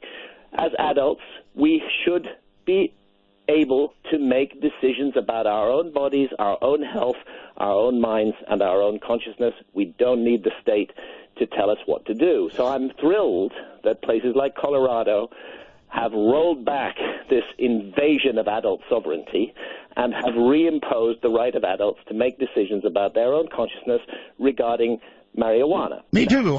20 years ago, I said, it's got to be legal, and people went, ah! And then they talked about murders and the whole thing. All the usual nonsense that's talked about to frighten us and terrify us. Yes. That's what governments do. They seek to press our fear button. Yes. And in the process, they reveal themselves as liars. And that's what Colorado and the other states that have legalized marijuana are in the process of proving, that all of those horror stories and all those horror predictions that were supposed to come out when marijuana was legalized turn out to be myths. and that actually crime falls. Go, Graham, go. Useful projects. The criminal gangs are put out of business. And all of it comes from respecting the right of adults to make decisions about their own consciousness, a right that should never have been taken away from us in the first place. All right. Now I wish to ask you about something let me ask you a question about marijuana, because this is since you asked me it, I might as well answer it. Oh, keep going, okay? Okay. And what happened was that I was a big user of marijuana for many years. Right. I started late, actually. I started about the age of 37. But by the time I was in my 40s, I was smoking marijuana all day long. From morning to night. Oh, my. I was writing my books under the influence of marijuana. Oh. And it came to the point where I was smoking it 16 hours a day. Later on, I turned to vaporizers and started using vaporizers, much better for your lungs than combustion products from smoke. But I was abusing this herb. It's not the fault of the herb. It's me. It's my own personality, my own nature. I enjoyed it so much that I just wanted to do it all the time. And it began to have negative effects on my personality. And then I was in Brazil, in Brazil for a series of sessions with ayahuasca, which is a powerful psychedelic that has been used in the Amazon for thousands and thousands of years. And during these sessions, I had a series of encounters with what I construed to be an intelligent entity. Many people refer to her as Mother Ayahuasca, the spirit behind the vine. And it was made clear to me that I had to change my relationship to cannabis radically, otherwise I was really on a slippery slope. It wasn't serving me anymore; I was serving it. Well, was this for your new mistress, ayahuasca? Well, you wonder about the conflicts between the spirits behind the herbs. But here's what happened. I gave up cannabis for 3 years, and I feel I can now have a relationship with cannabis again, but never on that abusive level where I would do it 16 hours a day. I think like any other powerful substance, it has to be treated with respect. And my problem was I wasn't treating it with respect. I've learned that lesson now, and it was a lesson that I needed to learn. I think to some degree, I would make the statement that I believe that marijuana, in milder amounts perhaps than you're talking about, contributes to creativity. Now, definitely. Definitely? Really? Definitely. No doubt about it. Look, not for everyone. We all have different body chemistry. Very true. Some people that marijuana doesn't serve at all. Just as there are some people that other medicines don't serve. But others, definitely there is a breakthrough in creativity. I don't think I would have written any of my books of historical mystery if I had not started smoking marijuana at the age of 37. Really? Back in 1987, just a couple of years before I began to work seriously on the book that became The Sign and the Seal. I was already doing that research, but when I began to think of it as a book, I have to say marijuana played a part in that. Fingerprints of the Gods, the book that I'm best known for, was written entirely under the influence of marijuana. I wrote from morning to night, and I smoked from morning to night. And I have no doubt that it loosens up creative processes in my mind, at any rate, but only if it's treated with respect. What I then went on to do was to make this the centerpiece of my life, and that was a mistake. And I was shown that mistake very clearly in a series of visions with ayahuasca, and the net effect was that I quit marijuana for 3 years. All right, now ayahuasca is not something I have never done, so if you're able to do it, I would love you to describe your experiences with it. Okay. It's interesting. I mean, ayahuasca is now becoming quite a feature in pop culture, and you have various pop stars and artists who are taking ayahuasca. It's been around for thousands and thousands of years. The archaeological evidence traces the use of ayahuasca in the Amazon back more than 5,000 years. It probably goes back a whole lot further than that. It means the vine of souls. in the Quechua language of the Andes. That's what ayahuasca actually means, the vine of souls or the vine of the dead. And its particular property is its ability to connect us with the realm of the dead and with the deceased. And very often it's the case when we lose someone close to us that we have unfinished business with them. And one of the things that ayahuasca can do is enable you to reconnect with that person in the realm of spirit. The other thing, it does many things. But first and foremost, let me describe the process. It's made of 2 jungle plants, the ayahuasca vine and a bush that is called chacruna in the Amazon. The botanical name is Psychotria viridis, and the leaves of that bush contain dimethyltryptamine, DMT, the most powerful hallucinogen known to man. Now, normally, DMT can't be absorbed orally. There's an enzyme in the gut called monoamine oxidase that neutralizes DMT. So if you try to drink DMT in any form, the monoamine oxidase in the gut will shut it off. And this is where, we have to reckon with the very clever ethnopharmacology of the Amazonian peoples, because the other element of the brew, the ayahuasca vine itself, contains a monoamine oxidase inhibitor. It switches off that enzyme in the gut and allows the DMT in the leaves to be absorbed orally, producing a journey, an exploration of the far side of reality that can last up to 4 hours. Whereas DMT, in its pure form, smoked, is a rocket ship to the other side of reality that will just take you there for like 12 minutes. And then you're back in this space. Ayahuasca allows a much longer, much deeper, much more reflective journey, a journey over which you have some control. If you don't like where you're being taken, you can object and stop the journey, or at least pause it. There's much more negotiation with ayahuasca. Tastes bad, horrible taste, one of the most ghastly tastes on the planet. Nobody need imagine that anybody is drinking ayahuasca for kicks. It makes you vomit. It gives you diarrhea. Oh, my. It also, so at a physical level, it's very tough, but it also plunges you into this seamlessly convincing parallel universe where you do encounter what appear to be other intelligences. Now, some scientists would say that they're just phantasms of our own minds. It's just our brain on drugs, and maybe they're right, but I don't agree with them. I think that what's happening is that the receiver wavelength of the brain is being retuned by DMT, and we are gaining access to other levels of reality. And those other levels of reality appear to have an interest in the planet. Other levels of reality, or do you think possibly other dimensions? Well, that's what I mean, really.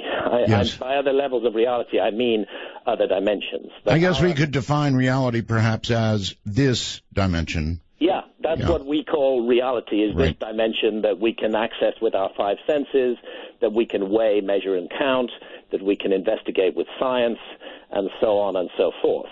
But the revolutionary possibility that is being raised by quantum physics and that ayahuasca raises at the level of experience is that there are freestanding other dimensions that are aware of us, even though we may not usually be aware of them. Did you, in your opinion, did you encounter another intelligence?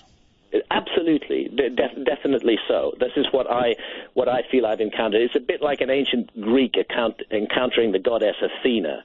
There's an intelligence that speaks to you and communicates with you. And I realize that, anybody who's not had this experience may regard that as slightly lunatic. But I would say, withhold your judgment. If you get the chance, have some sessions with ayahuasca. It's available in the United States now. A couple of ayahuasca churches from Brazil even function legally in the United States, the Unidade Vegetal and the Santo Daime. It's possible to have a legal experience with ayahuasca on the grounds of religious belief in the United States. And really? It's a very interesting experience. Now, I was not aware that you could do that legally. Well, you have to, at least in token, join one of these churches. When I say churches, they're the rather typical syncretic Brazilian spiritual traditions that mix together the aspects of many different religions. But both the Unidade Vegetal, the UDV, and the Santo Daime have chapters in the United States. They have got Supreme Court exemption for their members to drink ayahuasca, because, again, this is one of the great things about the United States. is that there is this recognition that we do have certain rights, and those rights include the right to sacred space. Okay, hold it right there. We're going to break. So, in other words, praise the Lord, pass the ayahuasca. All right, hold it right there.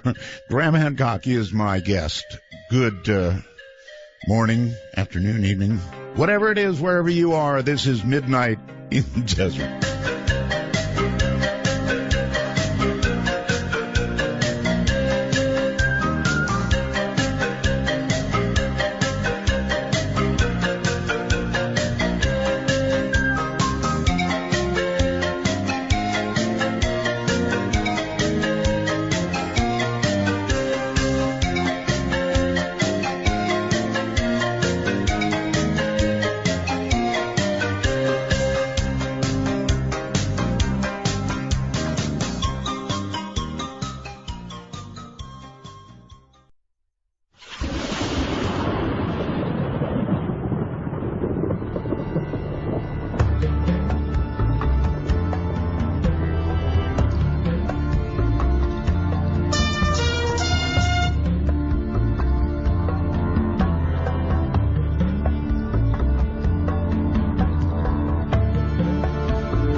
To initiate a dialogue sequence with Art Bell, please coordinate your phalanges and call 1-952-225-5278. That's 1-952-CALL-ART. Again, hold your calls. We're so deeply into this conversation right now that it is going to be difficult to take questions. However, I will say this. I've got a message from a Canadian. Just came in. Somebody up in Canada calls himself the Canadian Walrus. And he says, your guest, Graham, has just lost all his credibility and respect in my book. And this person read your books and loved them. But now that they've heard that you wrote them under the influence of marijuana, all respect is gone. Mm-hmm. Yeah, I'm quite used to that.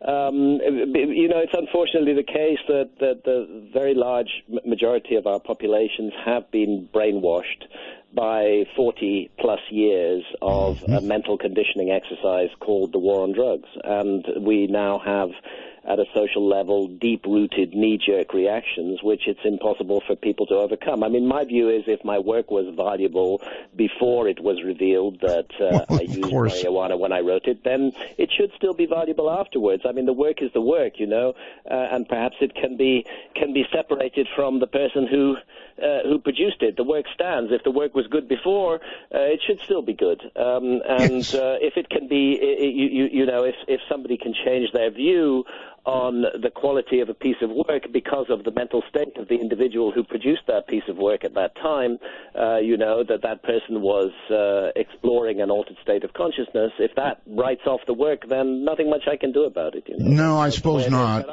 I believe in being upfront with my readers about who I am and what I do, and I think altered states of consciousness are important. I wrote my book Supernatural to show that the embracing of altered states of consciousness by our ancestors 30 or 40,000 years ago was undoubtedly what switched on the modern human mind.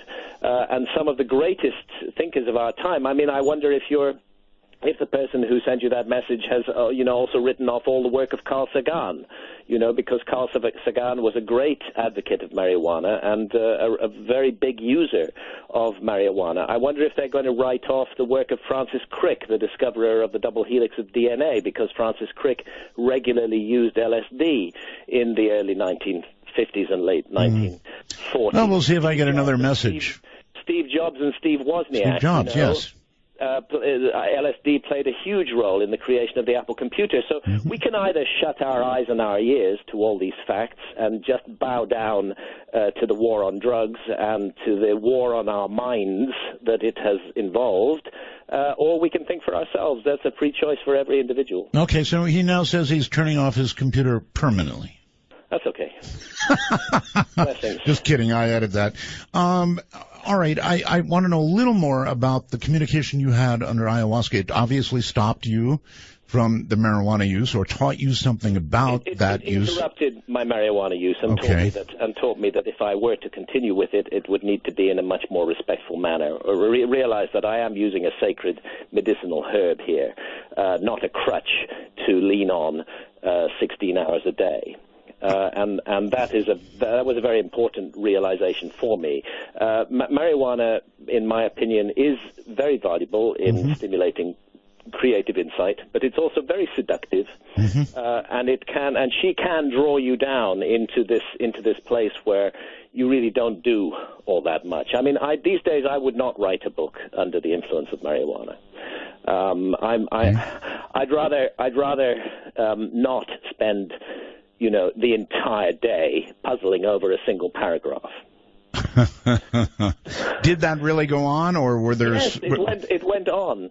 It went on. I write faster now, and I believe better. The inspiration is still there, but putting it down on words, I don't want to be smoking marijuana. Were there any other valuable communications while using ayahuasca? I'm very curious about that.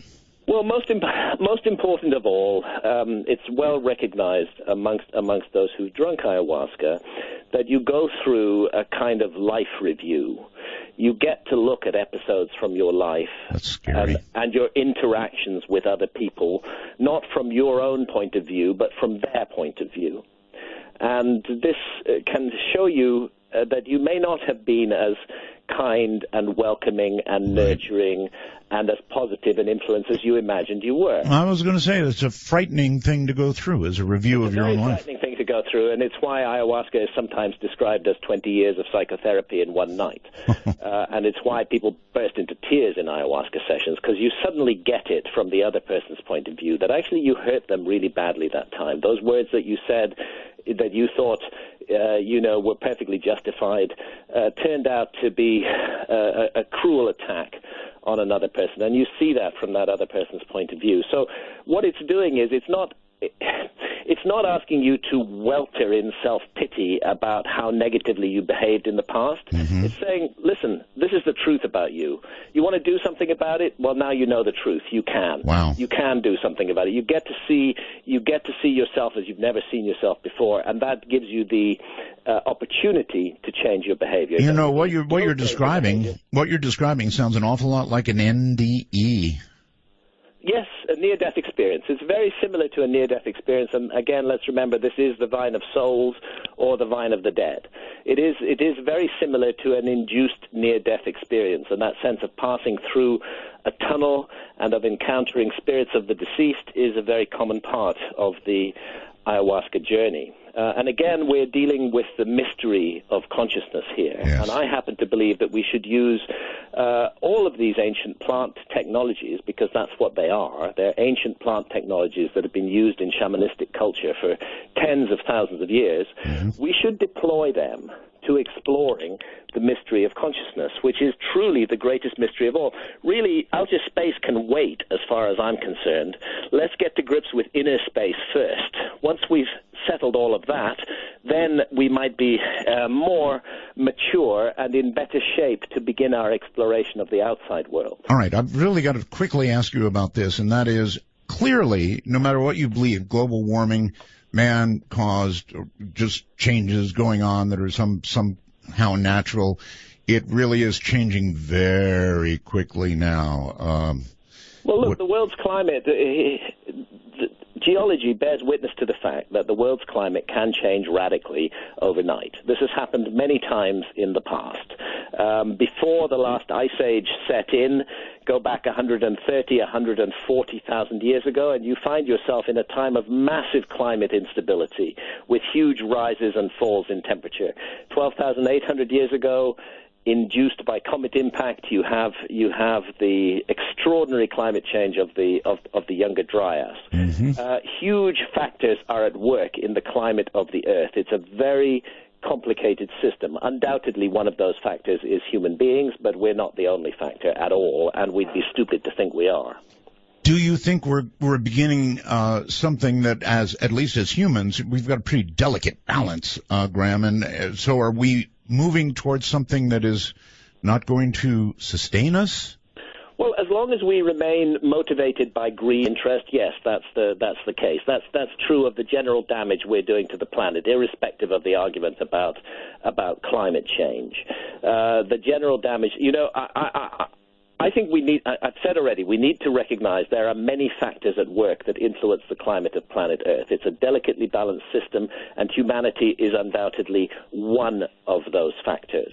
But what we need to do, I think what we need to do is focus less on climate and climate change as such, and more on our own behavior for the sake of looking at our own behavior. What is it we're doing in the world today that is really good and helpful for the future, and what is it that we're doing in the world today that's negative and destructive and dark? And the human project, regardless of issues like climate, the human project should be to fill ourselves with light and to eliminate the darkness as much as possible. So anything we do as nations that is damaging to this gorgeous garden of a planet that we live on, yes, is something we should stop doing because it's right to stop doing it regardless of what happens to climate. All right. Listen, will you come back in this final segment and at least answer a question or two from the audience? Of course. I'd love to hear from the audience. All right. If any of them are still with us after I... Oh, they are. Stay right there. This is Midnight in the Desert. I'm Art Bell.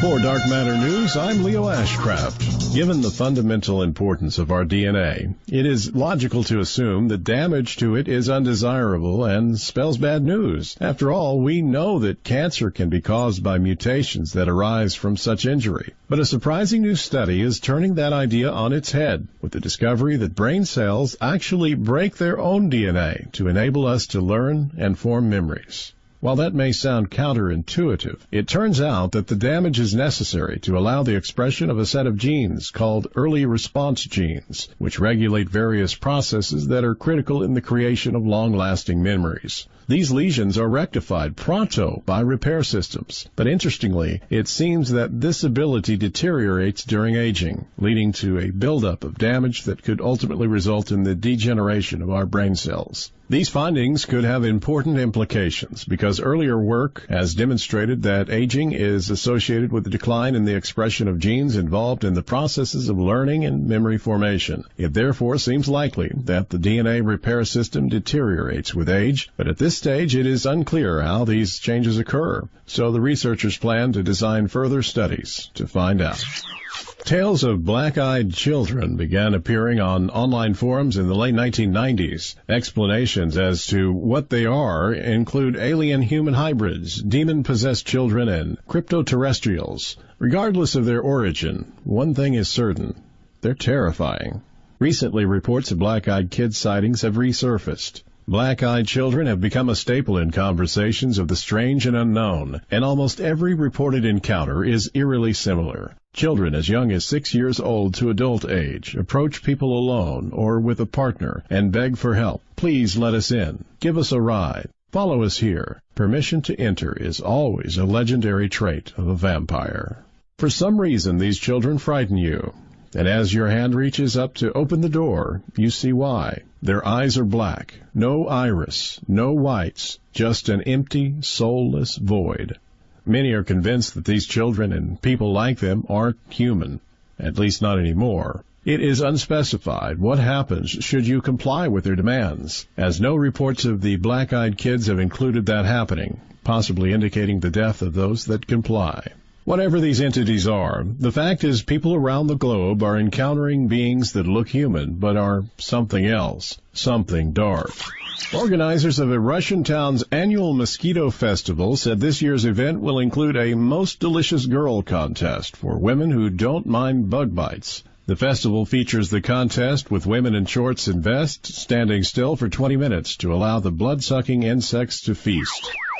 This is Dark Matter News. The world's first full head transplant could take place as soon as 2017 if the controversial plans by Italian neuroscientist Dr. Sergio Canavero come to pass. Wheelchair-bound Valerie Spiridonov, who has the muscle-wasting Weirdnig-Hoffman disease, has volunteered to have his head transplanted onto a healthy body in a day-long operation. The proposed surgery is highly controversial, and its feasibility has been questioned by experts. But Dr. Canavero's plans also raise complex philosophical and ethical issues. A natural question is whether a living person with Spiridonov's head and someone else's body would be the same person as Spiridonov. If what matters to Spiridonov is mental continuity as well as having a healthy body, then it will not be possible to determine whether the surgery is successful in these terms until after the event. The impact of head transplants on our mental lives remains unknown. For Dark Matter News, I'm Leo Ashcraft.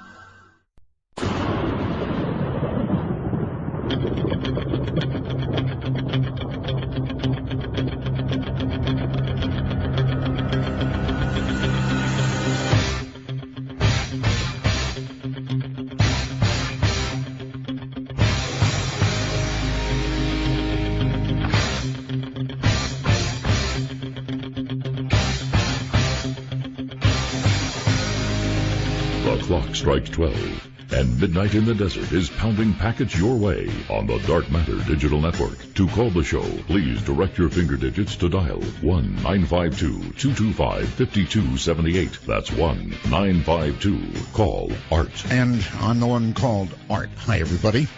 This is Midnight in the Desert. My guest is Graham Hancock, and this is good stuff. So let's go back to Graham, and Graham, I know it's going to be hard, but it's, try to keep it short and. Sorry, I like I say, I'm so brimming with new information. It's very difficult to keep it short, but I'll do my best. I can clearly hear that. All right, let's give it a try. Somewhere in California, it's midnight, and you're on the air. Yeah, hi, Art. This is Ward calling in Running Springs, California, and I'm listening on 1050 AM in Loma Linda. Yes. And I just want to say, first of all, Uber Roswell to you, Art, for being back. Thank you. Yeah, and hello, Bell Gabbers. But, Graham, I had a question for you. I really respect how passionate you are. And, you were looking for an explanation, maybe the, anthropologist or whatever, but you seem to be an explorer of consciousness, and I think you really kind of define what that term is, and you think you're either scaring the people out there, but you're not. You're really putting us on fire. I myself had an experience.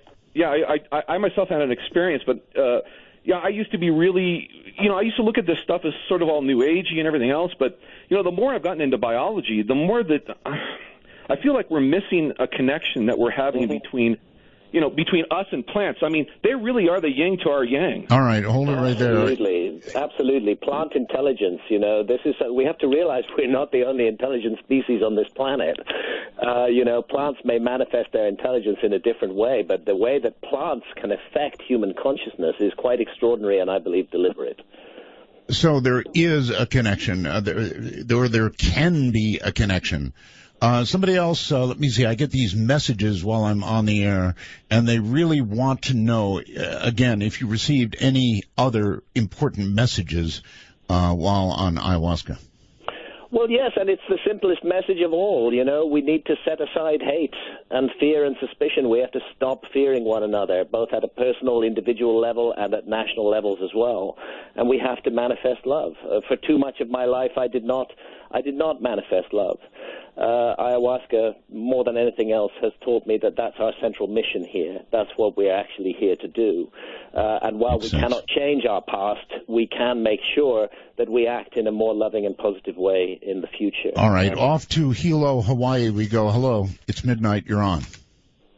Yes, aloha, Art and Graham. My name is Pete. Hi, Pete. Okay, here on the Big Island, we have an actual church of the ayahuasca, where they actually do ceremonies and stuff like that. Yeah, excellent. Which is, again, the Supreme Court has granted legal exemption for members of the ayahuasca churches to work with this extraordinary brew. Yep, they sure have. Okay, so my question is in the ancient cultures and stuff like that, they used mushrooms and psychedelics and stuff like that. Mm-hmm. The neurological diseases that we seem to have now in our society, like Parkinson's and stuff like that, did they have it back then? Because I haven't really been able to find anything that shows anything that I think they had it much less.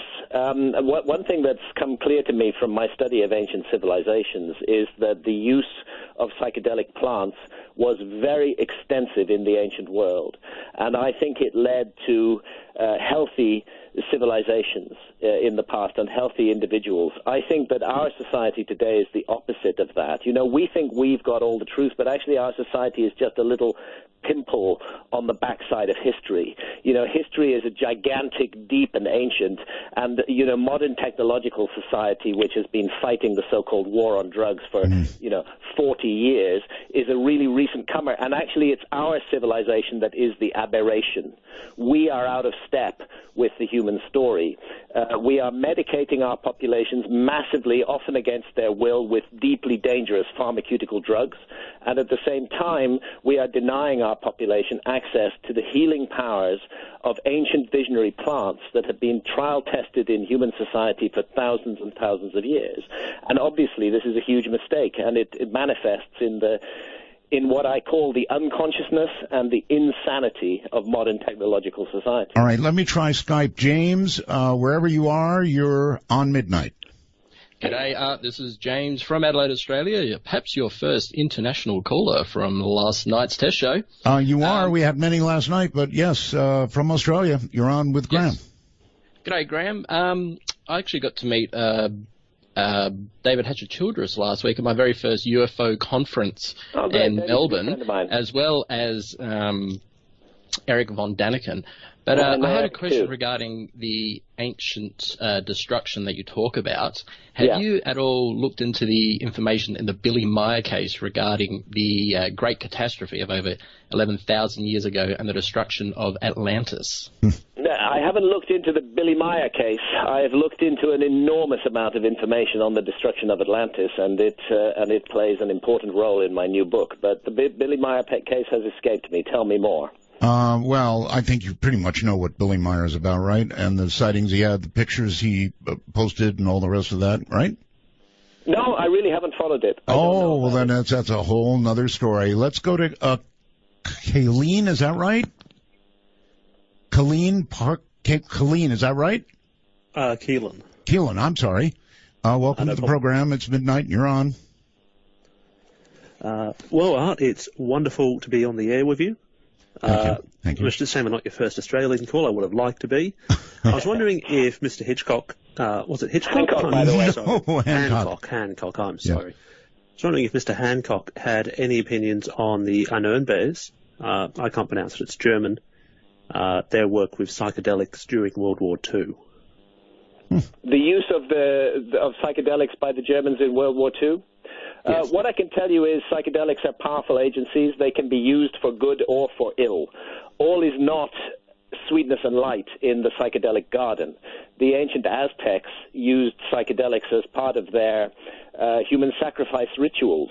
The fact that one uses a psychedelic does not automatically mean that one is a good person. It's the intention that is brought to the psychedelic experience that matters. And if very negative and dark intentions are brought to it, then the consequences can be extremely negative and dark. And it wouldn't surprise me if the death cult of the Nazis made use of these substances to enhance their occult powers. That is unfortunately the case with these psychedelic instruments. And they are used also in shamanistic cultures. There are healers, curanderos, and there are sorcerers, brujos. What matters is the choices we make and the intention we bring to the experience. If that intention is positive, it is filled with love, it is filled with light, then so also will be the experience. Keelan? Thank you very much, Mr. Hancock. That was an interesting answer. Okay. I wish I knew more about your work so I could discuss it with you. But, wait a minute now, there are books. And you'll find out all about it. Right. GrahamHancock.com. I'll have to have a look in. Thanks, all right. Mr. Hancock. Thank you, Art. Thank you very much, and take care. Let's go back to the phones, and you're on the air. Hi. It's midnight. You're on there. Hi. Hi, Art. Hello. Hi, hi, Graham. Hi there. Hi. I watched one of your interviews with Art probably a couple of years ago, and I was just wondering if I can ask a question about something you said. You can ask a question about anything you like. Go ahead. Okay. I remember you saying something about the Sphinx or a Sphinx in Egypt or something like that, and you said that there was like water marks on the side of it or something. Okay. Yes, I was talking about what is called the precipitation-induced weathering of the Sphinx. The fact that the Sphinx, at some point in its long history, the Great Sphinx of Giza, was subjected to thousands of years of heavy rainfall. You have not had that rainfall in Egypt in the historic period in the last 5,000 years. You have to go back to the end of the last ice age, to the cataclysm between 12,800 and 11,600 years ago. You have to go back all that way to find the kind of rain in Egypt that could have caused the weathering we see on the body of the Sphinx. Therefore, Professor Robert Schoch at Boston University and John Anthony West have championed this case for many years now. Therefore, the Sphinx must be more than 12,000 years old. Okay, going to the Skype line. Triana, I think it is. Hello. Hello? Triana, are you there? Going once, going twice, and gone. So we'll go to the international Skype, and I think we've got somebody named Pete. Hello, Pete. Hello. Yes. Turn off your device, please. It's off. Okay. Do you have where are you, first of all? I'm in the Philippines. In the Philippines? I'm in Makati's in Art's old hometown of Makati. My first Philippine call. Okay, well, you're on with Graham Hancock. Art, awesome, great to hear you. I have a question about Makati. You used to live here? Yes. Where did you live? What building? Well, I'm not going to tell you what building. Bonifacio Global City. That much I'll say. You won't even recognize the fort now. The fort is booming with construction. I'm sure it's changed, yes. First Avenue, if that helps you. Okay, great. I'm sure I can figure out from there. And where's your wife from? Is she from the province or from the city? No, she's from Mindanao. Now, anyway, we've got a guest. So do you have a question? Quick question for Graham. Yes. I love traveling, and I love old temple complexes. I've been to the pyramids in Egypt. I've been to Chichen Itza, Tikal, Java, Prambanan, places like that. Yes. Thailand, You've Angkor Wat. been to Borobudur in Java. Yes. Java is amazing. Do you recommend any other places in Asia, especially that are, powerful? The energy, I really like the energy feel, that thing you feel in your chest, like you're somewhere special. Yeah, one word answer: Angkor in Cambodia. Oh, I've been there. Yeah, spent a week there and still didn't see everything. Amazing and majestic. And be there on the spring equinox. Be there on the 21st of March at dawn, and you'll see something amazing happen. Yeah, I was in Tikal on an equinox, and the they light fires on the peaks of the temples, and they all line up in a row. At night, and it's amazing to see. And then it lines up with the moonrise. The ancients were masters of a lost science of connection of sky and ground, as above, so below. Okay. Well, thank you very much from the Philippines. That was sort of home. Let's go back to the phone lines and say Royal Oak, I think in Michigan. You're on midnight. Hello. Glad to be on. I'm listening through, I believe, 7490 on shortwave. It's coming in great here in Michigan. Yeah, hey. Yes, that's true. We're on shortwave. We're all over the place. I think I'm trying to get the call sign, I believe, WCBQ. I'm so glad you found us. Yes, so anyway, I'm glad to be on, enjoying the interview. In your introduction, you mentioned the mother culture, and this was before we had our Australian callers, but it made me think of something in Aborigine practices, the symbolic death, sacred rebirth. Basically, the initiation rites, they kidnap, when a child comes of age, it's sort of a faux kidnapping. Into a cave, he reemerges as sort of a symbolic rebirth, becoming an adult.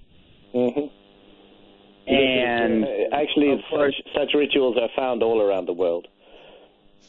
Oh, yes, I was just going to say. As in being reborn, for example. Sure.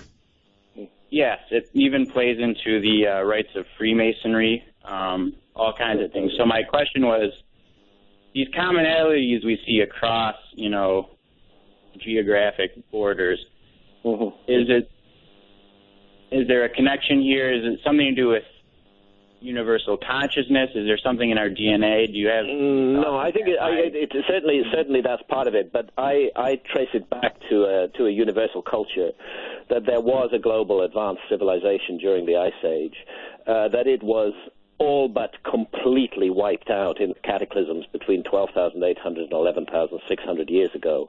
But that there were survivors, and that they passed down a common legacy all around the world. And we see the manifestation, the reworking, the reincarnation, the resurrection of those ideas in many different ancient civilizations, which appear to be unconnected. But if you go back far enough to the very roots, you find that they are connected through the shared influence of a lost civilization. Okay. Boy, we don't have a lot of time left, do we? Hello there. You're on the air. It's midnight and you're on the air. Good afternoon. Good morning. Actually, good morning from Scotland. Welcome, Art. Scotland. How are you doing, my friend? I'm doing very well, thank you. Wonderful to have you back on the air. Thank you. We don't have a lot of time, so hit us with a question. The question, all right, this is going to blow everybody. Would you comment on, Graham, thank you for coming on. Would you comment on the idea that there are two sphinxes and that indeed the sphinxes aren't lions but dogs? Because they're Anubis, the guardians of the gate. Okay, hold on. I definitely don't think the Sphinx is a dog. I think that's a mistaken idea, connecting the Sphinx to Anubis, the psychopomp or guide of souls. I think the Sphinx has always been a lion. I think it was at one point entirely a lion, and that its head was reworked into human form during the historical period by Egyptian pharaohs, but that the body is much, and the connections of the Sphinx to the constellation of Leo at the equinox takes us back to that epoch of 12,500 years ago, when the world was going through a turbulent and traumatic change. So I have no doubt about the Leonine connection. Many ancient artworks show us two sphinxes, and it wouldn't surprise me at all if, under the sands of the desert, a second sphinx awaits discovery. Really? You really think there may be a second? Oh yes, I think it's very likely that there's a second sphinx. In fact, on the UK cover of my new book, I show two sphinxes. The American cover is different, but the content of the book is the same in both cases. And let me ask, if the audience are interested in what I've said, and if you want to help my work, please pre-order Magicians of the Gods. Just go to grahamhancock.com, go to the Magicians of the Gods page, and you'll see the possibility of pre-ordering there. You'll strengthen me, you'll strengthen my book, you'll give me a chance in the argument if you do that. Oh, I think there are many who will wish to do that. Very quickly, let me try Lewis on Skype. Lewis, hello there. You're on the air. It's midnight. Oh. Yes, go ahead. Hi. I'm sorry. I'll make this quick. Okay, you're going to have to get very close to your microphone. Listen to me. Listen to me. You're going to have to get very close to your microphone. Thank you. Thank you for your patience. Go ahead. I want to know about Gunung Padang in West Java, Indonesia. If you could give us a quick update. Thanks for asking that. Gunung Padang is a 25,000-year-old pyramid in Indonesia, which has been explored and investigated as the result of the work of an extraordinary Indonesian geologist called Danny Hillman. And I have made 3 visits to Gunung Padang, extensive research visits. This is the most extraordinary site in the world today, and I cover it in depth in my book, Magicians of the Gods. Well, all right. It is perhaps a little early. It's such a pleasure having you on the program. Graham, you've got to come back. You've absolutely got to come back. I would love to come back, Art. It's a delight to talk to you. It's been many years. It's great to hear your voice. I'm so glad you're back on the air. I wanted to give you that solidarity. I regard you as an old friend, a great broadcaster, and I'm so glad that you're back on the airwaves sharing your wisdom. Thanks, buddy. We'll do it again. Okay. Good night. Good night. All right. That's it. That's it for tonight. We're just simply out of time. Thank you all very much.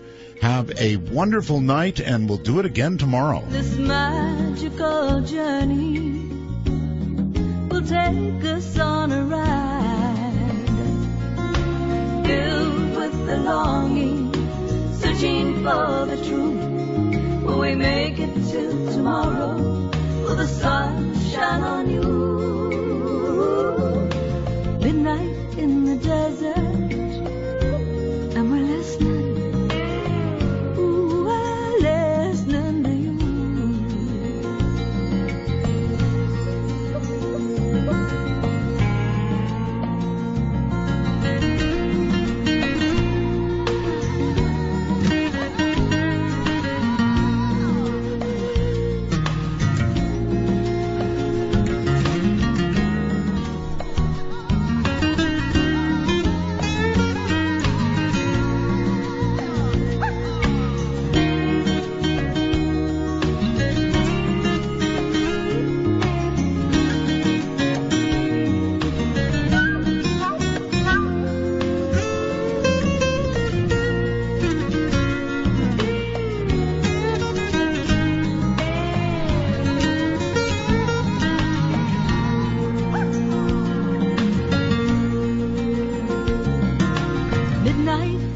Desert, and there's wisdom in the air.